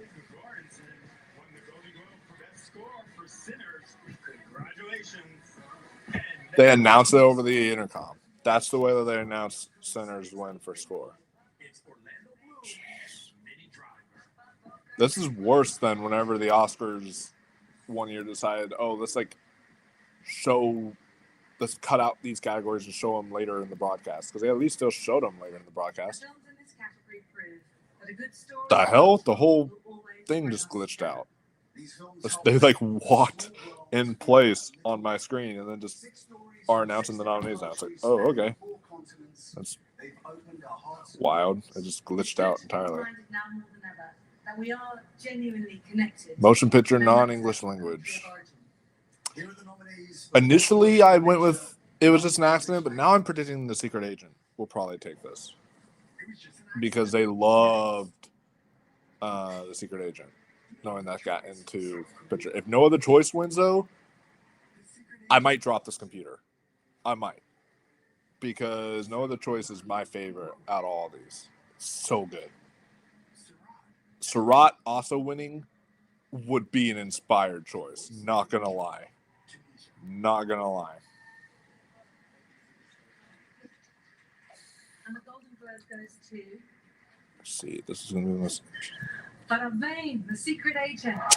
Yeah. Secret Agent. Got it. Figured. And now Widener Moore is going to be winning probably Best Actor here at the Globes. Deservedly so. I've seen 5 of the 6 of these nominated. I still really want to see the voice of Hinder Job, but I've seen all the other 5, and they're phenomenal. What a good year for international films. God. Either one of those winning, I would have been super happy with. Either one. Like, yeah, I'm bummed No Other Choice isn't winning anything, but, like, I'm not mad, though, because The Secret Agent won. So it's like it's that kind of...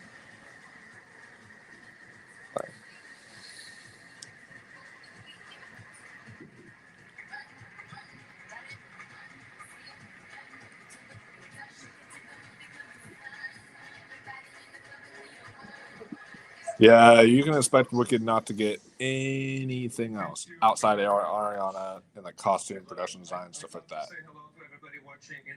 Because it missed Globe, it missed at SAG, and it missed at PGA. It needed all of those, and it didn't get any of them. So it's out. It's out of picture. It's done. Unfortunately. I mean, I say unfortunately. I wasn't a big fan of it. Stranger Things made me want to go back into the closet. You don't like girls? Oh my god. Why would you have a scene like that saved up for like the second to last episode? Like, it's great to have a scene like that, don't get me wrong. But like the second to last episode should be insane stuff. Like, oh, what? Instead, they give us that. I don't know. It's just like you could have easily saved that for like volume 1, you know. But. Thank you, Emily, my producer, my partner in life. And Martin Thomas, hope you're watching in Pacific Palisades right now. We'll be with you soon. Well, I'm very honored to be in this. I'm starting to think The Secret Agent might win Best International Feature and solidify his spot in as the 10th film in Best Picture or 9th film in Best Picture because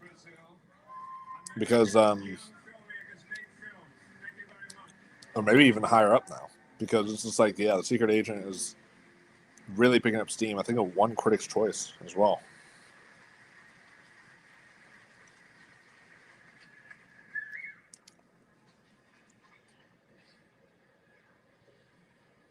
Our next presenters are so hot right now, they get mobbed everywhere they go.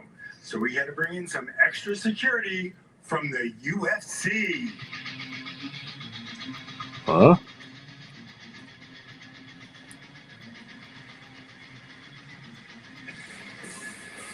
What the fuck? Wait, actual UFC fighters are walking out to present an award? And this isn't Best Stunts? Oh, no, wait. Oh, no, they're the actual... Okay. They're not presenting. I was about to laugh if they were going to present. Okay. Hot, because I get it. I get it. I get the joke now. Wow. Okay.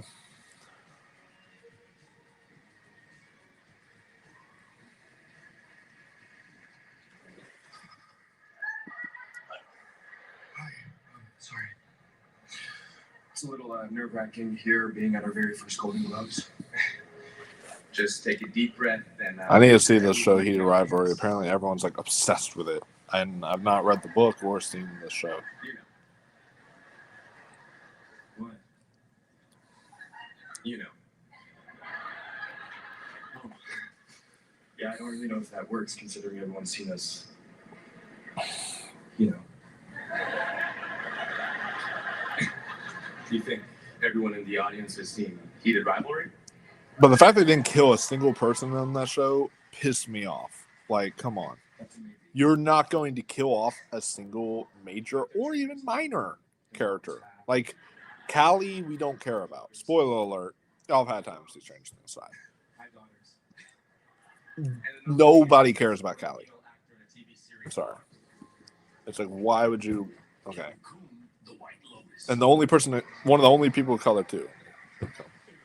Carrie Coon would never get her due. This is the one. Aaron Daughtry's going to win it. Yay. Because, you know, it's adolescence. And Aaron Daughtry's... Or... Well, Catherine O'Hara might. Because they mixed the categories up. But nah, it's going to be Aaron Daughtry. Because Adolescence is, you know, such a good show. And it's what... I mean, it is a good show. But it's just...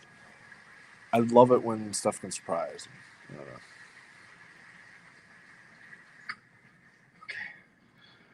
Just read it. And the Golden Globe goes to Aaron Doherty. No way!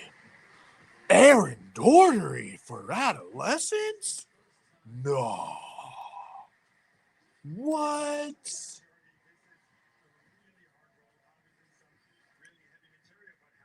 Don't get me wrong, her performance is great. Excellent performance. It's just predictable.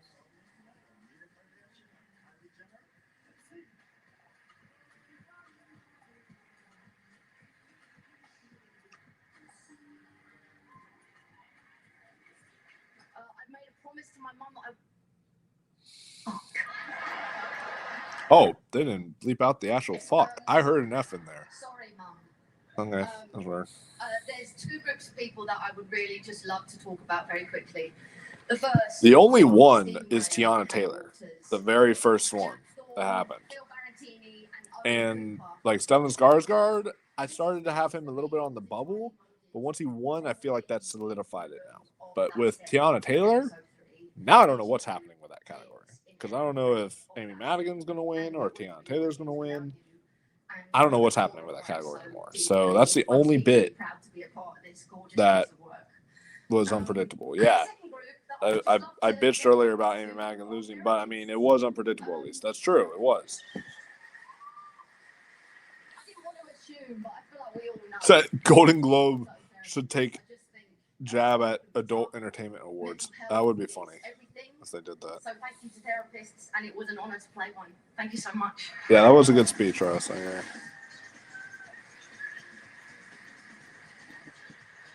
I love how some of these actors are sitting here not even laughing because they want to get this done and over with. Exactly. Jeez.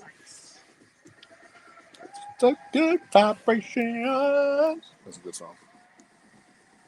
I like Wanda Sykes. Thank you. Hey, first, don't give it up to Mickey Glazer right now, huh? Come on. So, and shout out to the Golden Globes for having me because, you know, there's some people pissed off that a queer black woman is up here doing the job of two mediocre white guys. This better be like to not have. Okay, good. She's actually doing the stand-up one because I was like going to say if she's like presenting some other award, that would be so weird. So much. But I would love a little less. Just try less. Greg Goldstein, you're handsome.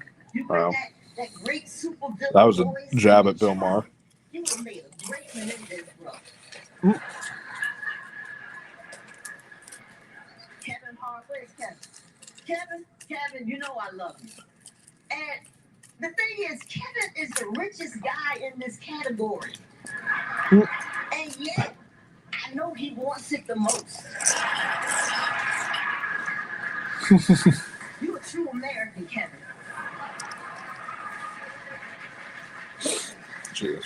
Kumail, I love that you proved that male comedians can be funny without being chubby. You say for Kumail's jack. God, we're spending more time on this presentation here than what we're probably going to spend with Best Picture.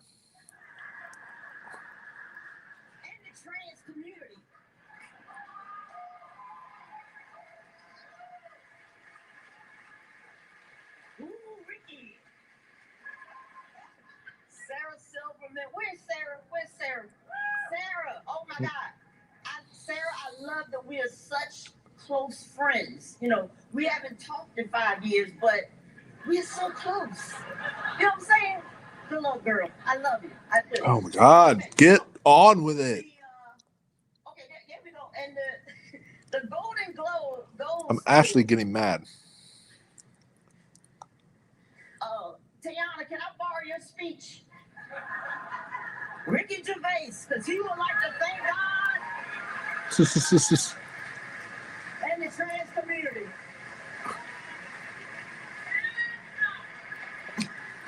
Hey, that Ricky Gervais mortality comedy special was pretty fucking funny. Say what you will about Ricky Gervais, but it was pretty fucking funny.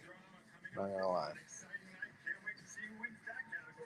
Also, George Clooney and Julia Roberts, Hollywood royalty, they're on the way. Always America's sweetheart. Just stress sweating for my third set of scrubs. Totally normal, very healthy. I'm sure it's not a sign of emotional unraveling. Wow. We get an ad, a Scrubs ad for deodorant before we get a full trailer for the Scrubs reboot. We literally just got a Scrubs deodorant ad before we got a full trailer for the Scrubs reboot. And it comes out in fucking February. What is going on? Are you talking about the one though where they're like walking up to the camera and they're like doing like a pose and it's like Scrubs? It's like 40 seconds. That's like a 40-second or 50-second ad. Unless it like just came out, or something with a trailer. It like just came out, then that's different. But like the longest one for the longest time was just they're walking up to the camera and then they're posing or whatever, and then it's like 40 or 50 seconds. That's not a trailer.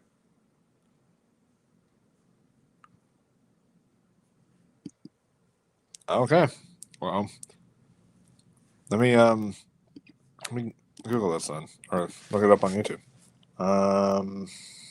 Scrubs reboot trailer. That's just what I'll type in to see what pops up.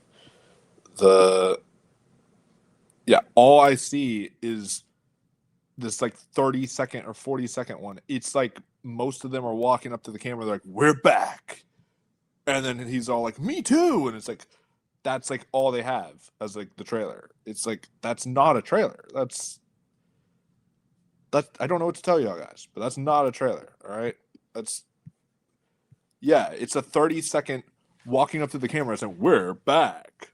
That's all it is. That's not a trailer.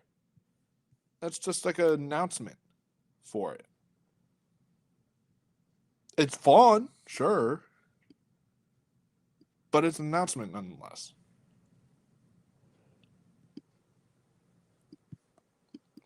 No, they don't. Which also is another reason why the Globes are kind of a mess of an award show.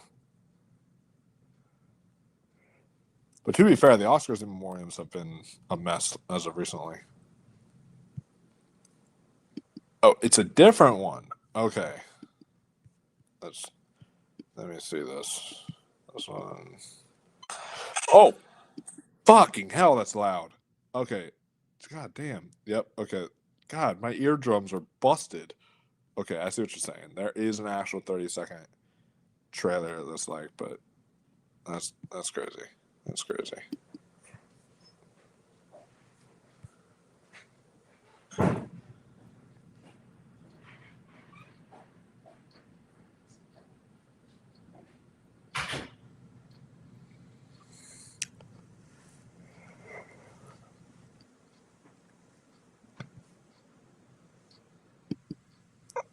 The recent one was 2 weeks ago and featured JD screaming Turk.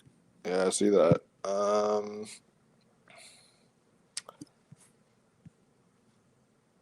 Although, what's weird is I don't see any like official. Yeah, I don't see any official actual channel with the trailer. It's like online on one smaller channel, but then it's like the actual one media and then like Kino Check have the 43-second walking up to the camera saying "We're back," and it's like that's all it is what Entertainment Access has, the "We're back" walking up to the camera, stuff like that. But like I don't see any major channel on YouTube right now that has it. It's like a small YouTube channel that has 65 subscribers. The one I found on here that I clicked on. Kind of crazy. Supporting actor Jeremy Strong. He said he might have left his glasses and hat from last year's Globe somewhere in the ballroom. That was 40 cents. That's weird. What they look like. Has anyone found them? Noah Wiley, have you seen Walton Goggins? He's also in Primate. Excited to see him in Primate. Amy? Amy? Are those Jeremy's glasses and hat? But yeah, Jenna Ortega's not in it. Jenna Ortega and Melissa Barrera both were. Jenna quit. Melissa Barrera was fired from Scream. One is the Queen of Hip Hop, and the other is Queen Latifah. Please welcome from All Her Fault, Dakota Fanning and Queen Latifah. Yeah, it's all her fault. Not actually, but I just want to say that.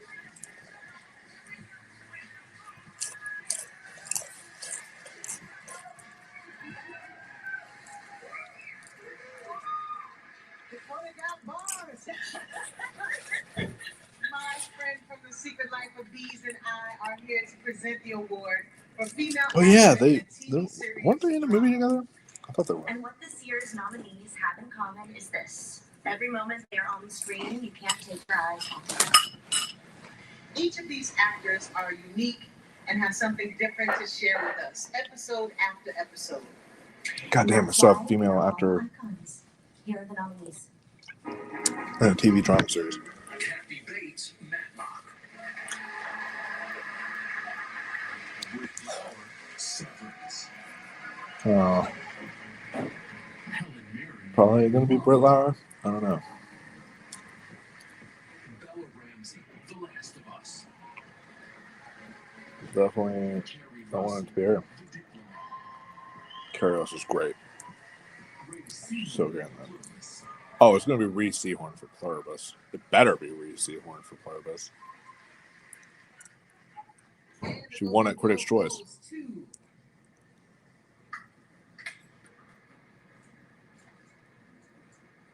Ray Seahorn. Yeah, she's finally getting her due. This means Emmy win. Finally, Reese Seahorn is going to actually get herself an Emmy win. This is going to be really exciting. Reading a script. Table one! Woo! Oh my gosh. Queen Latifah, I met you about Very 2 well years deserved. ago, between jobs under Kookaroo, and you were so nice. Pluribus is great. Thanks. Sorry. Primate has some totally brutal gore and death scenes. That's what I've heard. I'm excited. I hear it's like a hard R. I'm seeing it tomorrow, and I cannot wait. I would have seen it today, but all I had time for was to go to the gym and then prep for the Globes. But Your name read with Bella Ramsey and Britt Lauer and Helen Mirren. yeah, I cannot wait for Kathy Primate. Bates and Carrie Russell. I'm astonished by all of your performances. I can't believe I'm actually saying that because the trailer sucked And ass. actually, to all of the women in this room, I've been to a lot of these parties that get pretty scary for someone like me sometimes, and the women in this room have been incredible in the last couple of weeks. Thank you for that. Finally, awards are being given to Kim Wexler. I know, right? Finally. God. After missing out on Better Call Saul for all that time. Vince Gilligan, I still can't find you. Are you in here? Hey! Vince Gilligan, the GOAT of TV. Vince Gilligan, thank you for writing me the role of a lifetime. And even more than that, thank you for having belief in me that is beyond. You make me want to be better every day. I really appreciate it. Thank you to all my directors, all my writers, all my producers, my beautiful cast, Carolina, Samba, Carlos Manuel, Miriam Shore, Jeff Hiller, all of our guest stars, all of our incredible background artists, my tireless crew. Thank you. They had my back every single night when the sun was coming up. Thank you so much for that. Thank you to Apple TV. Yeah, Bill Lawrence is also a GOAT of television because he did Scrubs, Ted Lasso, and what I think is his best show, which is Shrinking so far. But My agents at UTA, Kendall but yeah, Heinecker, he did. Ruth Bernstein, my beautiful family, my sons, McLean and those. Greg, my partner, Graham Larson. But I think Vince Gilligan's number one because Breaking Bad, Better Call Saul, and Pluribus, and then number two would be like Bill Grateful Lawrence. that I get to do this for a living, and this is incredible. Spin City, Scrubs, Shrinking, and Ted Lasso because he did Ted Lasso as well. I didn't realize he did Spin City. That's cool. I've never seen Spin City. I've heard of it though. Did you see my comment? Not yet. Let me see. You're the Congratulations to Ray Seahorn. And now it's time to present the award for Best Television Series Drama. The Diplomat. I don't know which comment that was. I'm gonna have to. Well, yeah, I expected Severance to lose, so I'm not expecting Severance to win this because I'm expecting either The Pit or Pluribus to take this because The Pit won the Emmy, so I'm expecting The Pit to win, but could be Pluribus. Let's see. That's a new show. They love handing out new shows. The Pit. There you go. Yep. The best show on TV. Absolutely deserved.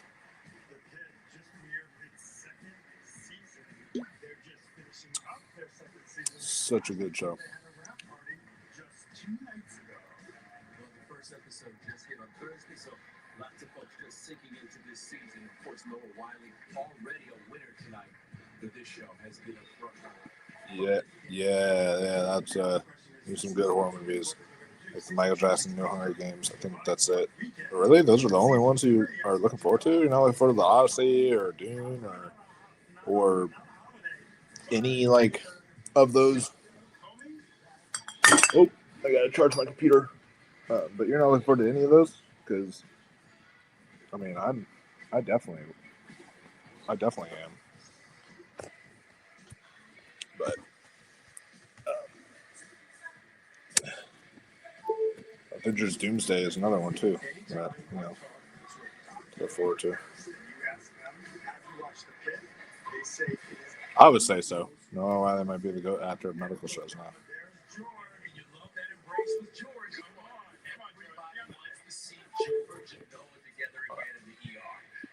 I gotta fix this up on my computer real quick. It wants to be dumb. Thank you so much. This is wonderful. Thank you to the Golden Globe voters. I'm sure you made a mistake, but you're not giving this back. I tell you right now, no better fight. Man, we wouldn't be up here without people at Warner Brothers, Channing and Clancy, and the people at HBO Max, Casey and Sarah and Joey and Maura and Roberto. Thank you for believing in us. It takes a village to put on a show, as you know, or in my case, a village idiot. But I have two of the best partners in crime, the incomparable John Wells, the Golden Globe winning Noah Wiley. We can't go wrong. We are so lucky. We have such a great village that we work with every day. We have the best. If y'all are not watching The Pit, watch it. Trust me, I first wasn't looking forward to it either because I'm not huge on medical procedural shows. I like Scrubs and I like House, but that's about it. I've tried other ones, I just couldn't get in them. This one is the best of the bunch. So good. Reminding me, I have to thank all the civil servants as well. We live in a very divided country and a world right now, but I think cinema, and I call TV cinema too, I'm sorry, brings us all together, not only as an audience, but as a community, and we show people what we can do when a bunch of individuals, hundreds of us, have a common goal. Bottom 17, they ain't letting. Actually, they are letting me watch it, but I'm not trying to go watch. And stupid kids are throwing popcorn around like this Minecraft movie because of popcorn. I mean, maybe Avengers would do that, but like the Odyssey isn't gonna have that kind of crowd. The Odyssey's gonna be like grown ass Christopher Nolan fans that are intelligent.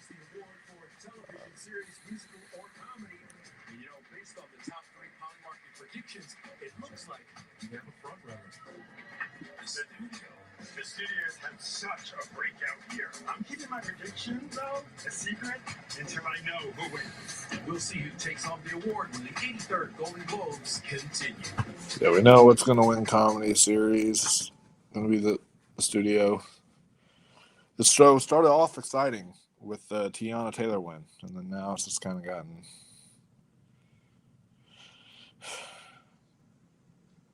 kind of boring. I mean, to be fair, The Pit is the best out of all those shows. So, like, yeah, it's deserving. But I just like to see chaos. I am a sucker for chaos, you know? So, I would have liked to have seen more chaos.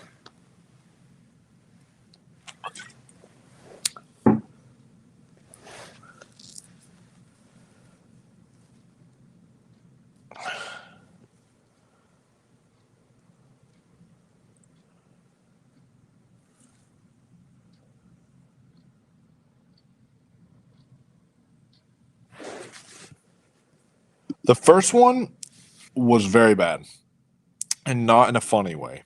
The second one is extremely bad, but in a hilarious way. So it's one of those where you're like laughing your ass off throughout the movie, like The Room or some shit. But it's a Five Nights at Freddy's movie, basically. So it's at least entertainingly bad. Like, you have a fun time with it. Because Five Nights at Freddy's 2 might be some of the hardest laughs I've had in theater this year. And the movie wasn't good. But it might have been some of the hardest laughs I've had in a theater this year.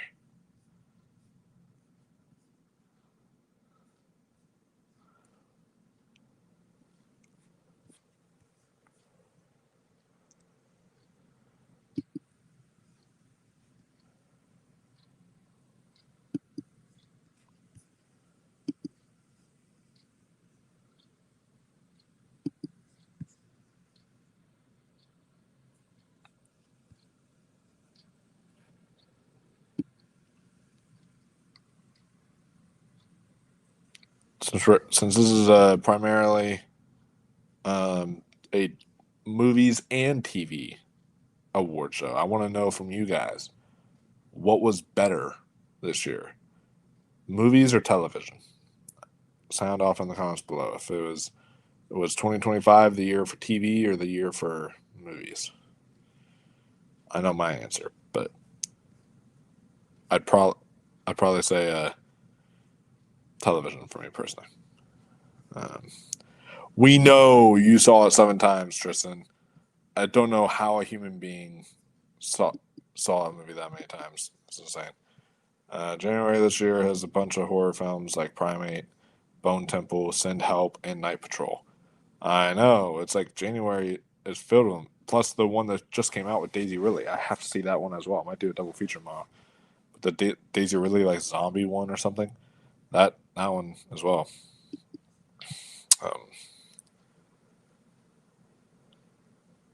Yeah, like January's stacked to the brim with horror.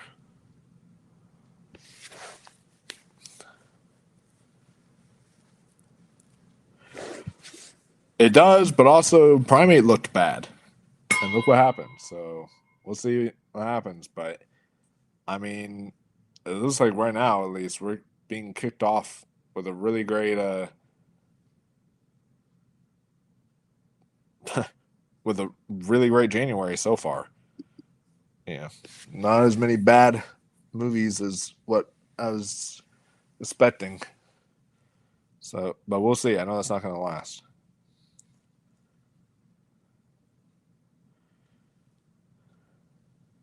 Looks like it's trying to be a Sinners ripoff. Yeah, I see that.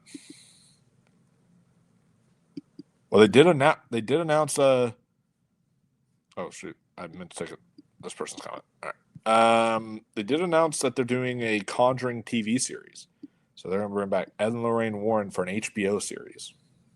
It's kind of dumb. I was pretty behind on movies last year.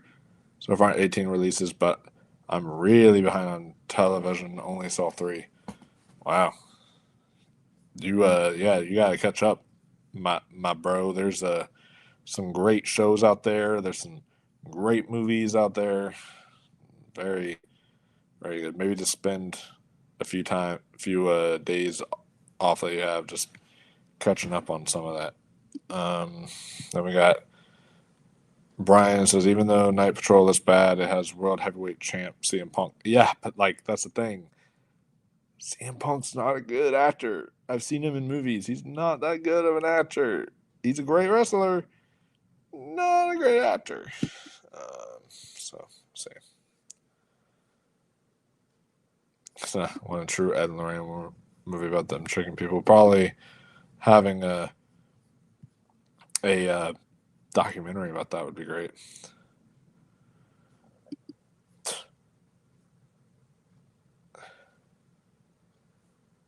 Oh, yeah, trust me. I'm on my 3rd right now. I'm about to, or 2.5 technically, because the other one had it was half drink already, and I drank the rest of it earlier. But yeah, so I'm about to pop open another one soon to get through the rest of this award show. It's just insane. These awards are doing more jokes than presenting. Bro, I'm a peer at this point. Survive these addresses. I mean, dude, it's bad because it's like I was already like I was enjoying it the first few times. Obviously, the host comes out, does a monologue. That's always how it's been.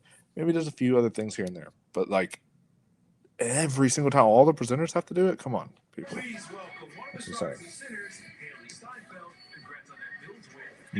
No way. Kevin O'Leary's not getting nominated for Marty Supreme. Not a chance in hell. He's already missed out on too much stuff. No. So, hand me a beer. I feel that. I'm also drinking because of the predictability of this bullshit. Haley Steinfeld's pregnant? What? I missed that in the news. Yes, and also on TikTok in 297 photos. Well, it's important to watch these things as the director intended. Absolutely. Yeah, you have to focus on precursors, Brian. And Kevin O'Leary has not gotten anywhere. So, yeah. I wonder what's going to win this. Adolescence? Perhaps? But see, like, Black Mirror would be such a inspired choice, just as a different thing. Or The Girlfriend is, would be very fun. I binged that show in like a day. That was so addictive.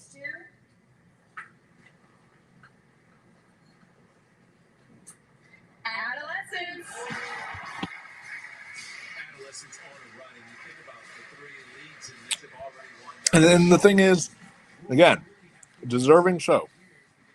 Deserves to win. Adolescence is great. I just want to see some different stuff, Give you chaos.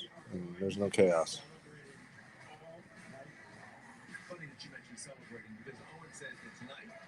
Yeah, it is, unfortunately. However, if you subscribe to the channel, we do something called Awards Roundtable where we cover all the movie awards. So like your Oscars, your SAGs, your Golden Globes, all this different stuff. But I also make it a priority. Once the Oscars season is done, we delve right into TV and start predicting stuff for the Emmys. So if you subscribe to the channel, you will see a lot of Emmys coverage and a lot of me and my co-host now on the TV side, Chris Diaz, as we'll be discussing like the kind of television nominees for the Emmy Awards and such. So appreciate it. Thank you. To Anne, to Toby, to Mona, to Ted, to Bella, to Larry, who found us when we were lost. Yeah, we already saw these shows get their main TV award. It's true. I mean, all the shows that have won outside of Gene Smart for Hacks, all the shows that have won just basically swept everything else. It's like, okay. In terms of the television categories. You reinvented the vocabulary of television to make this show. You are both geniuses. Stephen, you are the Larry to my Yeah, thank you for telling me. Since this is on Paramount Plus, I might check out his new show after this. Cold Water, I believe it's called. I need to check out the first episode of that show. It looks really good. So there's one thing that will never not haunt me. The Walking Dead, it needs more awards because, bro, the actor of Rick, especially him, he needs like 60 awards, especially with his new show. It looks good. Yeah, I'm really excited to check out that one. I think they need to bring Clementine into TV. I'd love to see a live-action version of Clementine from the game. I volunteer as a tribute to be Clementine. That'd be fun. Thank you for this, we will treasure it.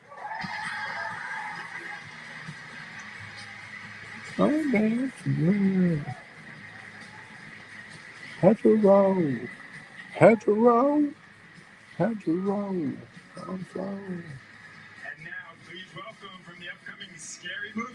But at least with Emmys now, what's going to be fun about this year's Emmy Awards is at least with Adolescence, it already won the Emmy because of it being in September. So at least in terms of the limited series category, we're going to see a whole nother winner this time. There's a lot of debate lately And a whole nother winner for comedy series, because we're not going to have a new season of the studio beforehand. We'll have another season of the pit, but we're not going to have another season of the studio yet. So we'll see another comedy winner. We'll see another winner for limited series. So it'll actually be interesting. I would love it if the Chair Company won, but it's not going to for comedy series. Hey, Marlon Wayans, the man who butchered all the names when he announced these names. The Bear's not a comedy. Yeah. Hacks looks great. No, once this is okay. Only Murders in the Building is the show, and the studio is good. And the Golden Globe goes to the studio. Yep. The studio winning. Another predictable award. I'm going to take a drink every time there's a predictable award now. He's excited to keep all of his industry friends guessing about if one of their personal stories will make it into the show. And I'm sure lots of folks want to be on the show now. I mean, this is a show that booked Martin Scorsese, Ron Howard. Come on, everyone wants to be on this show now. Thank you. Again, so weird. Adam was in the show. Half our writers are at table 1 and the other half are at table 228, but they made it. We shoot our show in these long, continuous takes, and part of the reason I wanted to do that is it doesn't work unless the whole crew really comes together to make it work. And so I really want to thank our crew, most of whom don't get invited to this, but they should. Marlon Wayans was the best part of one of the worst movies of last year. I agree. Him should have been so good. Should have been so good, and it wasn't. Our line producer Jesse. Our I bitched about Barry not being in the comedy until the Bear came along. At least Barry had funny moments, like in season 4 or whatever, where it's like he's trying to defuse the bomb through that like voice message system. Like that was hilarious.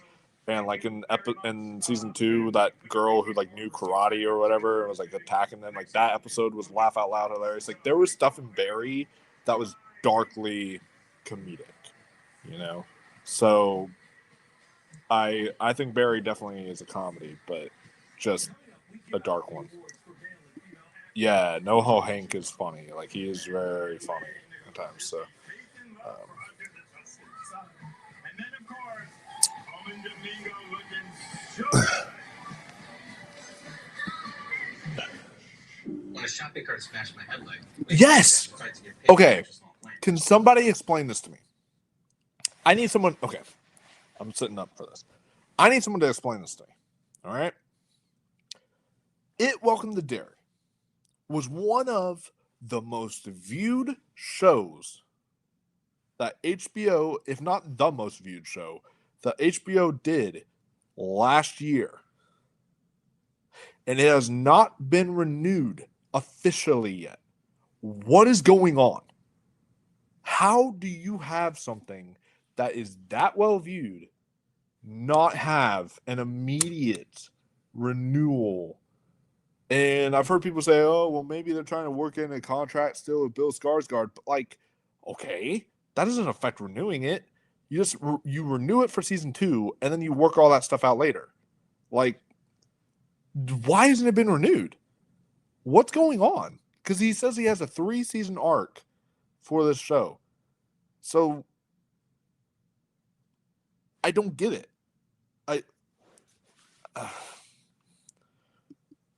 Okay. And then the studio kind of sucked. I don't think it sucked. I just think it wasn't as good as what I was hoping for. Like, it was my most anticipated show that year. And it just ended up not living up to the hype fully. Then we have Brian S. Bauman says, probably hasn't been greenlit yet. Yeah, I understand. But also, like, I don't understand because like it should have been greenlit the moment they saw the viewership of It Welcome to Derry season 1. The moment that viewership hit, they should have been like, oh, we're fucking renewing this. Like Alien Earth got renewed.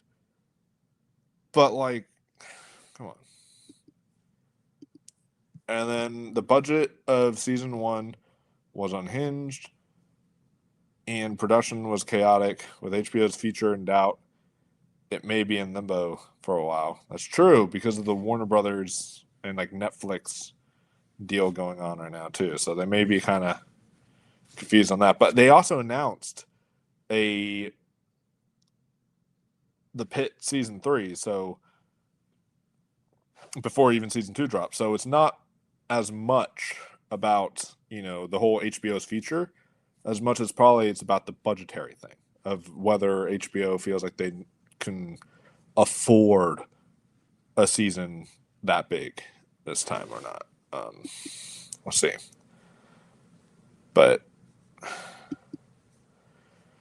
don't forget, Andy Muschietti wants to direct a Batman movie. Yeah, he does. He does. But even if we do get It Welcome to Derry, it's still going to be the stupid thing of after it's renewed, we're still going to have to wait fucking 3 to 4 years for season 2. I hate that shows are doing this now. At least sort of something like The Pit, it does it how it's supposed to do it, where you get a show 1 year and then the following year is the next season of television. The Bear has been the next year, then the next year, then the next year, then the next year. Now it's just like, oh, we're gonna wait 3 to 4 fucking years to see how this series resolves or whatever. And then at that point, you're just like, you have to look up the YouTube recaps or rewatch the whole season because you're like, wait, what happened? Like, I don't remember what happened. That was fucking 3 or 4 years ago. It's unhinged. I don't get it. Yeah, Only Murders as well. Yeah, that's another one that does it. It's just very stupid.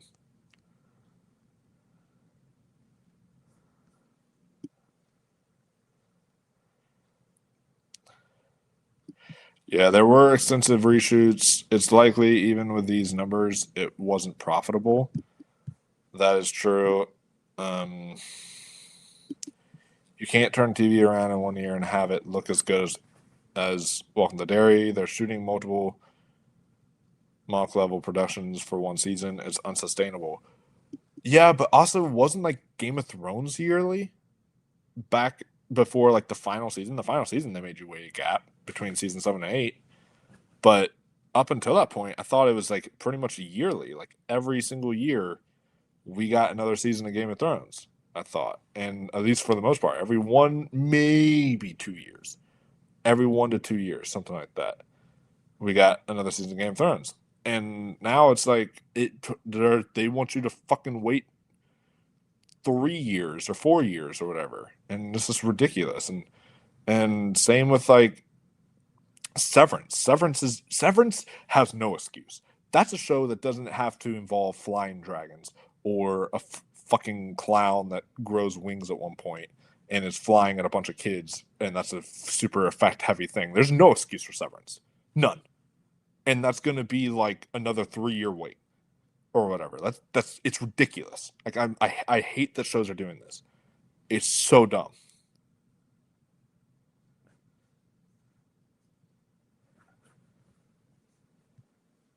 NBA championship. Please welcome Chris. That's Pine like and Ana de a Armas. film. Certain shows should take a while instead of being rushed for the final product. Yeah, but back in the day, they would be yearly, and it was still fine. God, yeah, Vince Gilligan says he hasn't even started writing Pluribus and isn't feeling rushed to start. God damn. Yeah, I hear our next season of Pluribus might not be until like 2029 or something. God, why? That show doesn't have an excuse. It's a good writer can come up with a great season of television in a year, or two. There's no super visually effect heavy stuff in there.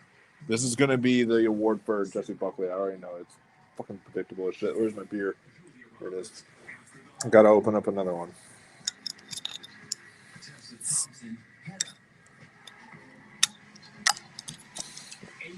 Don't get me wrong, she deserves it, but like Eva Victor also deserves it. Eva Victor, give it to Eva Victor.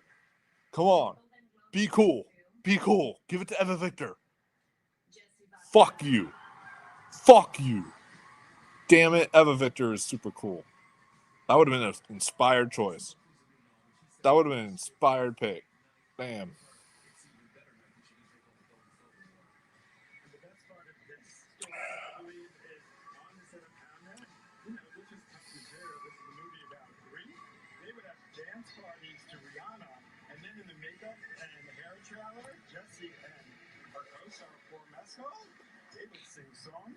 Or Renata Reinsville. That would have been a really cool, inspired choice. But yeah. And yeah, she is deserving.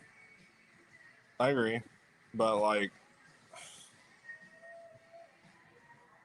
but also, like, it's just a predictable award season.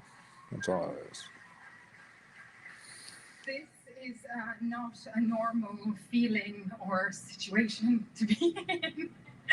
But thank you, Golden Globes. Thank you, Focus, and everybody who supported this film. Chloe, Paul, Maggie, Max, Emily, Jacoby, Joe, the 400 extras. I adore you. I would rave in that globe for the rest of my life with you. It was such an extraordinary... Yeah, you never see the grip people be thanked. That's kind of interesting. You know, we were telling the story of probably the most famous Brit that ever lived, and he had a Chinese director, a lot of Irish, a mostly Polish crew, and beside our British family. Well, actually, I'd really like to thank our grip, Tomac, because during shooting, Tomac started to disappear a little bit during the shoot, and I found him one day at the back of his truck, and he was chopping up potatoes and onions and meat, and he was making, and he brought his ginormous cast iron pot over from Poland, and he was making soup, and this soup started turning up on set. So you know what? Delicious. Thanks, Tomac, for bringing. I'm gonna make an award show one day where I'll come out, do a little funny joke monologue, and then the whole rest of the show will say, okay, this presenter announced this award, and then they're not going to say anything. They're just going to say, here's the nominees for this, and then another award's going to come out. They're going to say, here's the nominees for this, here's the nominees for this. That's what people want to see. They don't want to see people trying to be funny, trying to outshine the host or whatever. God, I'd watch you anytime, anywhere. You blow my mind. My husband, he's really been enjoying the free canapes and cocktails. So thank you so much for having us along. This is a real honor. I love what I do, and I love being part of this industry. Thank you. Somebody, really, somebody. I want to dance with somebody. See, if I sing it, it's not gonna get copyright. I want to dance with somebody. I really was. Oh, that was that part. All right. Okay. Captivating, confident. And we're not just describing Coleman's always exquisite wardrobe. But I don't mind if that's where your mind went down.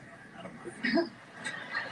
The men in this category delivered performances filled with vulnerability, pathos, and a style all their own. From literary legends to music icons Yeah, to leading men. I'm okay with that.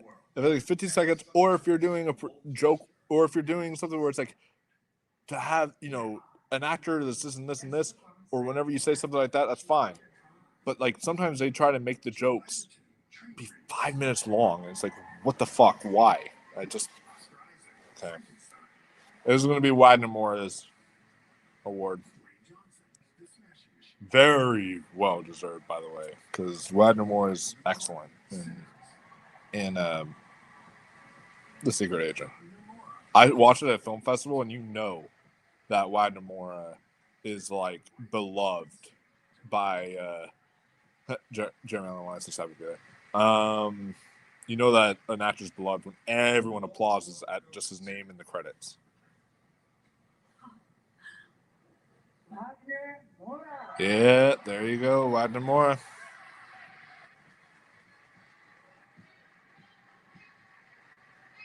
Wagner Moura, this is his second nomination. He had a previous nomination for Narcos in 2016. That performance was absolutely. You know what? It says take your award, leave, go get food, sleep. Like, damn. You know what? Joe Pesci might, to this day, still have the greatest Oscar award speech of all time. Go look up Joe Pesci's speech that he made when he won Best Supporting Actor for Goodfellas. He literally comes up there on the stage and says, "I'm grateful for this honor, thank you." And then he walks off. That's literally all he says. That's literally the entire speech is, "I'm grateful for this honor, thank you." And then he walks away and just goes about with the rest of his day. It's fine. You know, you don't have to spend a 20-minute speech. You can just do like a quick little thing if you want. Thank you very much. I'm Still Here 2.0. My team. Yeah, this is I'm Still Here 2.0.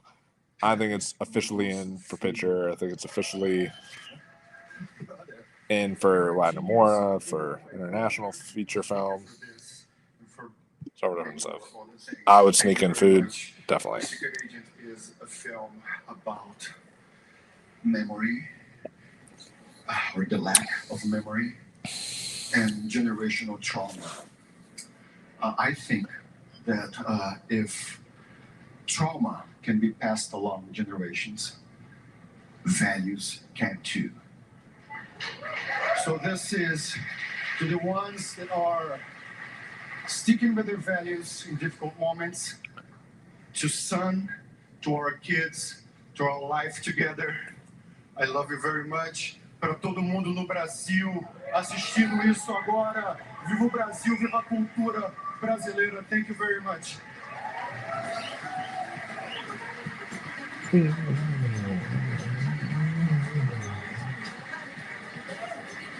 Still ahead, George Clooney and Julia Roberts. They're giving out the motion picture drama and motion picture comedy or musical. Can't wait for George and Julia. By me.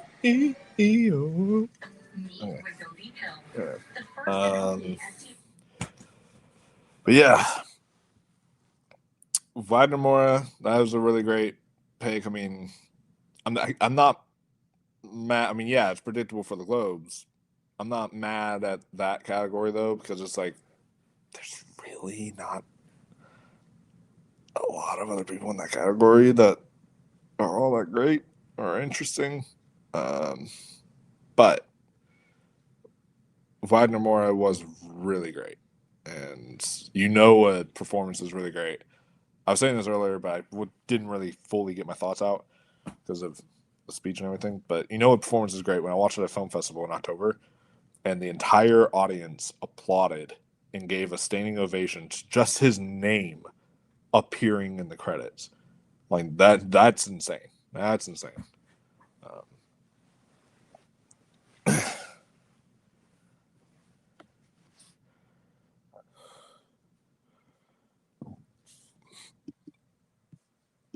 Will Secret Agent do a I'm Still Here couldn't adapt the screenplay? Even The Blind, I assume you mean The Blind Side, missed. Yeah, I did, which was crazy. And I think that you easily could see a Blindside nomination, or Blindside nomination, an adapted screenplay nomination for The Secret Agent. I think that would definitely be feasible. I know for a fact it's going to be a 3-er, I think, because I'm pretty sure it's going to get picture now. And then I think it's going to get Wagner Moura and then international feature. So that's at least 3, so it might get the I'm Still Here package. But if it gets 1 extra, adapted screenplay is probably where it's going to be because that category is a bit weaker. However, I really want Park Chan-wook to finally get his due. And I would love to see that get nominated and adapted screenplay, but I'm scared it won't now.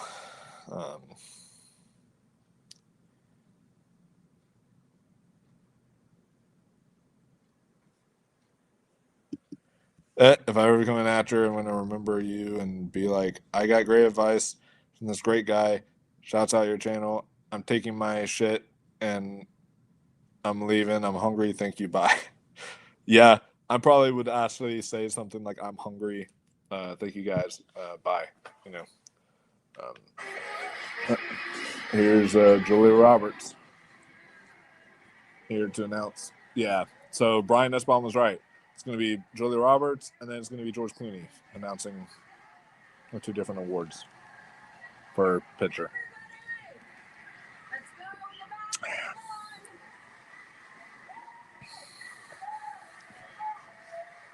Thank you. Thank you. Emma Stone, she's like, what the hell's going on right now? Yeah.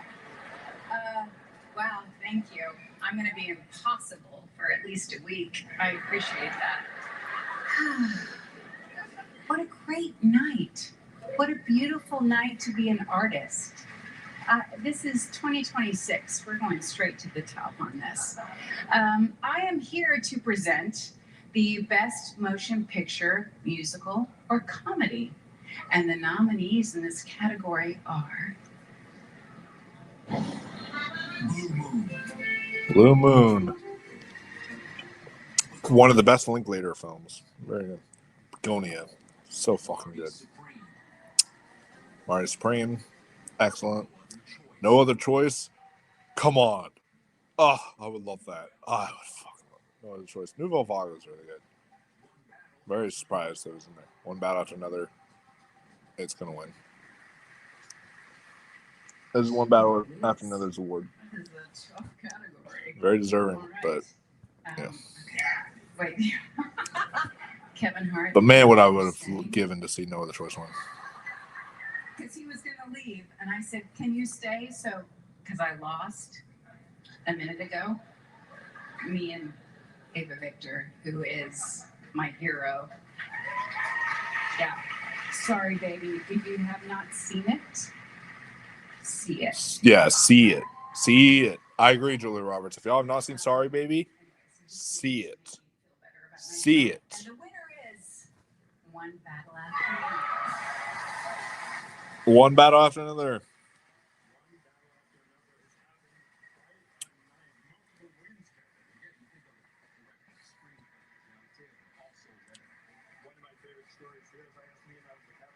This is a sign of things to come. 9 nominations and 4 wins. This is a sign of things to come because it's just going to dominate the whole rest of the award season.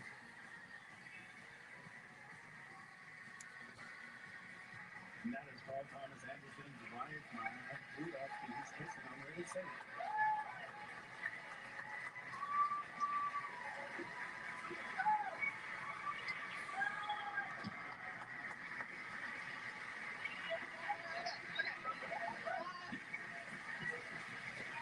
Oh, you're talking about Rings of Power? Like the one that was on Amazon Prime? Is that the one you're talking about?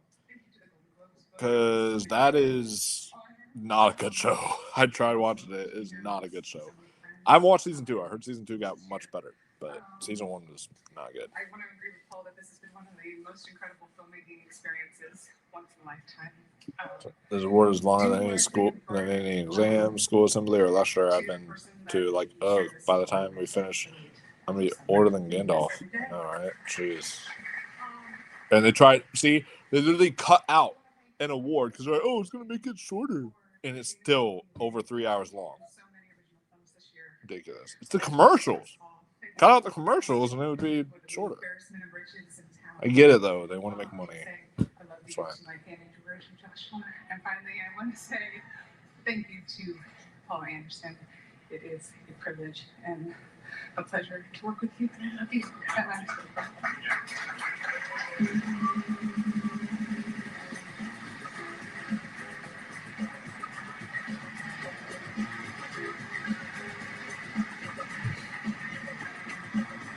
Chase Infinity has a show coming out this year too.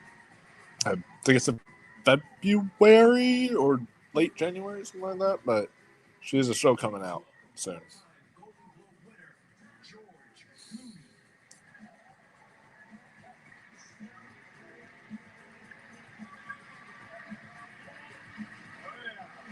Did they say 4-time Golden Globe? That's wrong. C'est un honneur d'être ici, you see.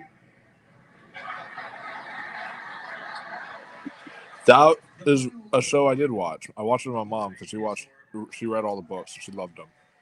And yeah, it was a really fun show. I think it was a really great time. It wasn't a great show, but I had a lot of fun watching it at least. I haven't read the books though. Presumed Innocent, she's great, and I got to catch up on that at some point for sure.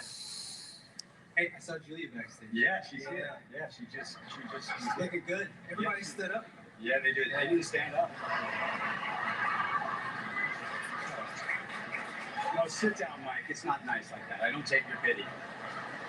These are all fake laughs from the audience because they just don't care. They want the awards done and over with, just like us.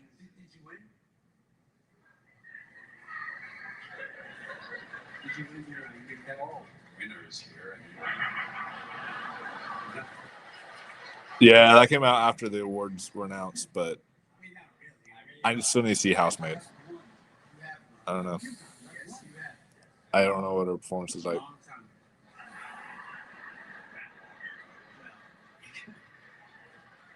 Come on. But Timothy, how what are you? 29 now? 30 years old. 30 years old. He was 3 the last time he won. I love how I came here for like 3 people and a couple of movies, and now I feel like I'm attending my own funeral. If you're gonna make something 3 hours long or 2 hours plus, stop being stingy and allow us to watch on YouTube. Yeah, exactly. Just like the Oscars will be doing, right? They're gonna be doing that eventually. Not this year. Best Picture Drama. This one's going to be a little bit more interesting because it's between 2, Sinners and Hamnet. So I don't know. It's one of those 2. So I don't know like which one of those 2 is going to take it. But one of those 2 is going to wind up winning this award.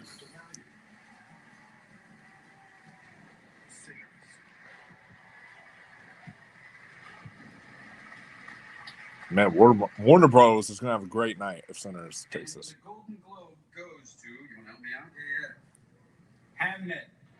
Yeah. Hamnet. There we go. That's just what I predicted. Hamnet was going to take drama. I did really great. God, I need to download those betting apps. Because I guarantee you, I would have made $1,000 off of this if I would have betted. I guarantee you. I need to download those like betting apps. I would have gotten like 1,000 buyout or something.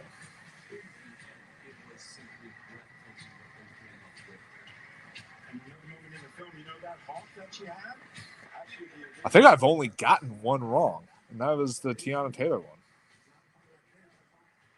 Well, no, I technically on the Awards Expert app, I did get international feature wrong, but I also technically changed it to Secret Agent later. But thank you yeah. to the Golden Globe voters and to our co-producers, Liza, Sam, Pippa, Nick, and especially to Sam Mendes, who sent me the book by Maggie O'Farrell Hamnet. And I love the book, but I felt there was really only one filmmaker on the face of the planet who could tell the story of Agnes and Will and the spirits of the earth and the forest. Hamnet. Producer's And tradition that was comes the true. That's true. It does. Exceptional Chloe Zhao. Was Superman not in it? For mention? No, it was not at all. Oh yeah, Buckley is great. The way that she's holding little Noah Jupe. Look at Noah Jupe. Oh, little kid, I love him. He's so cute. There's some of them lost their loved ones while we were making this film, and there are some of them are still struggling. So we just want to say that we're thinking of you. We're here because of you, and we love you and miss you. And I just Paul said something to me this morning. It's okay if I share. Oh, look at Buckley. Yeah, she's turning up and getting emotional. And made him realize. hey, I've been a fan of Buckley before it was cool. All right, I was a fan of Buckley during the Wild Rose era. If any of y'all ever watched that movie, Wild Rose, I was a fan of her since then. All right, so. We are now who we ought to be, and to give ourselves fully to the world, even the parts of ourselves that we're ashamed of, that we're afraid of, that are imperfect. So the people that we speak to, they can also learn to see themselves and fully accept themselves. And I look around this room, there are so many of you that I have known for many, many years, my incredible fellow nominees, and I'm looking at you, Ryan Coogler. I'm looking at you, Sundance Labs. I taught you how to make a fire because it was cold in your room. But I'm looking at you, and I see so many of you have became so strong and tender at the same time, and you have shared so much of yourselves in your work to the world. So I salute to your bravery, and I salute your dedication. And let's do this together. Let's keep our hearts open, and let's keep seeing each other, and let's keep allowing ourselves to be seen. Thank you. That was a very beautiful speech to end off the night with. I'm not going to lie. I mean, I know we were making fun of the rest of these, but Well, that's our show. This one went to 11. that was great. Thank you guys for an amazing night. This one did not go to 11. This one went to fucking 11:20. It's 11:20 and this award show is ending. God damn.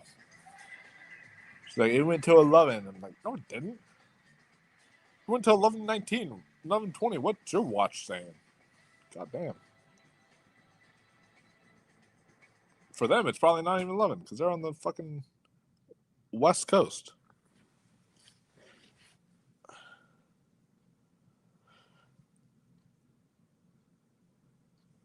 Yeah.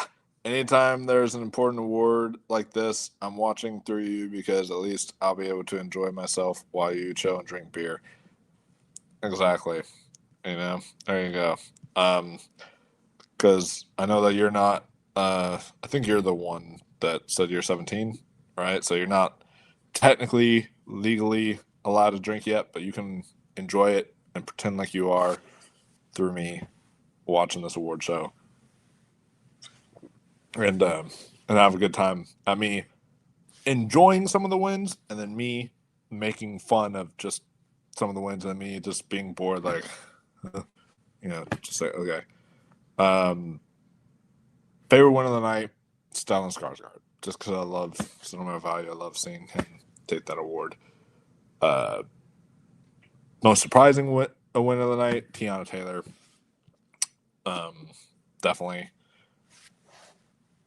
Beyond that, there's really not a whole lot else that was super surprising or interesting. I mean, The Secret Agent winning international feature, sure, that might have been a little bit surprising, but like they love that film, and a lot of the voting body is Brazilian, so it doesn't surprise me.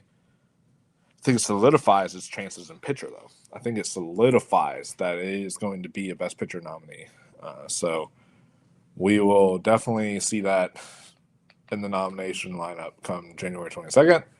However, I think Neon, they could be the first studio to wind up getting 3 films in for Best Picture However, they might only wind up getting 2 because it was just an accident. There's the balloons again. The balloons are showing up now because they are excited that the show is over. You know, the balloons were there with us at the beginning of the show. It was getting excited. It was getting hyped up. We were all being, revved up for what was to come. And now the balloons are showing up because they're like, yay, it's over. Yes. Now the balloons are that way because finally, goddamn. But yeah, this is definitely a lot more boring than last year. Last year was a lot more interesting because last year you had Sebastian Stan win Best Comedy Actor for like A Different Man, which was shocking. You had Challengers win Best Original Score, which was shocking. You had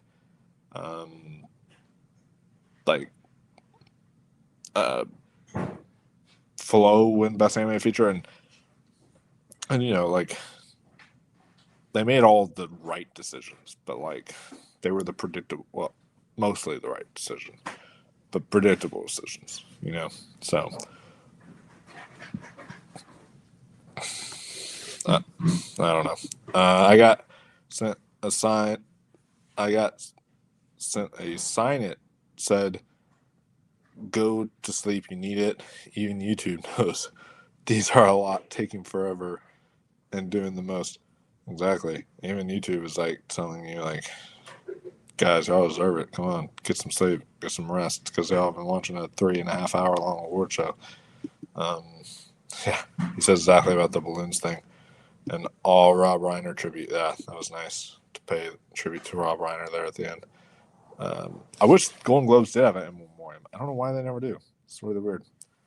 To be fair, the in memoriams have not been that good in a while anyways. But I still would have liked one. But yeah, that will basically do it, guys, for the coverage.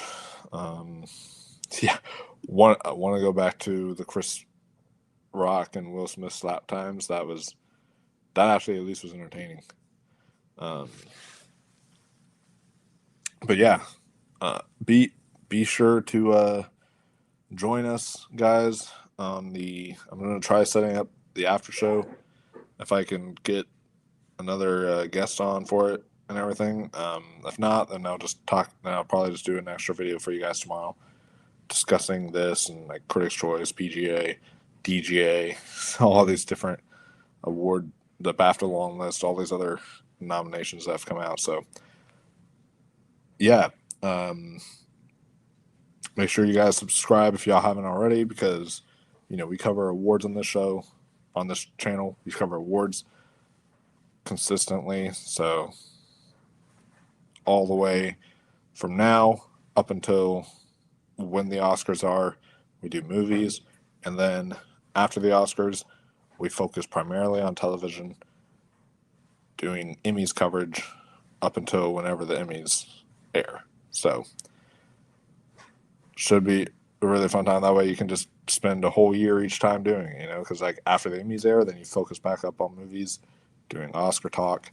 Then after Oscars are done, focus on Emmy coverage. So yeah, guys, if you like this video and you want to see more awards coverage, be sure you like this and subscribe to the channel and ring that notification bell so that you never miss any upcoming video. Oh, The Running Man is on Paramount Plus now? What? I haven't even seen that. Oh, it's streaming on the 13th. I mean, that's very soon. But yeah, after show, are they done? I meant my after show, but the one on my channel that I'll be discussing, if I can. But yeah, so I will see you all then, guys. Have a lot of stuff fun planned for the channel beyond just award stuff, we have our best of the year coming, our hidden gems of the year, our biggest surprises of 2025.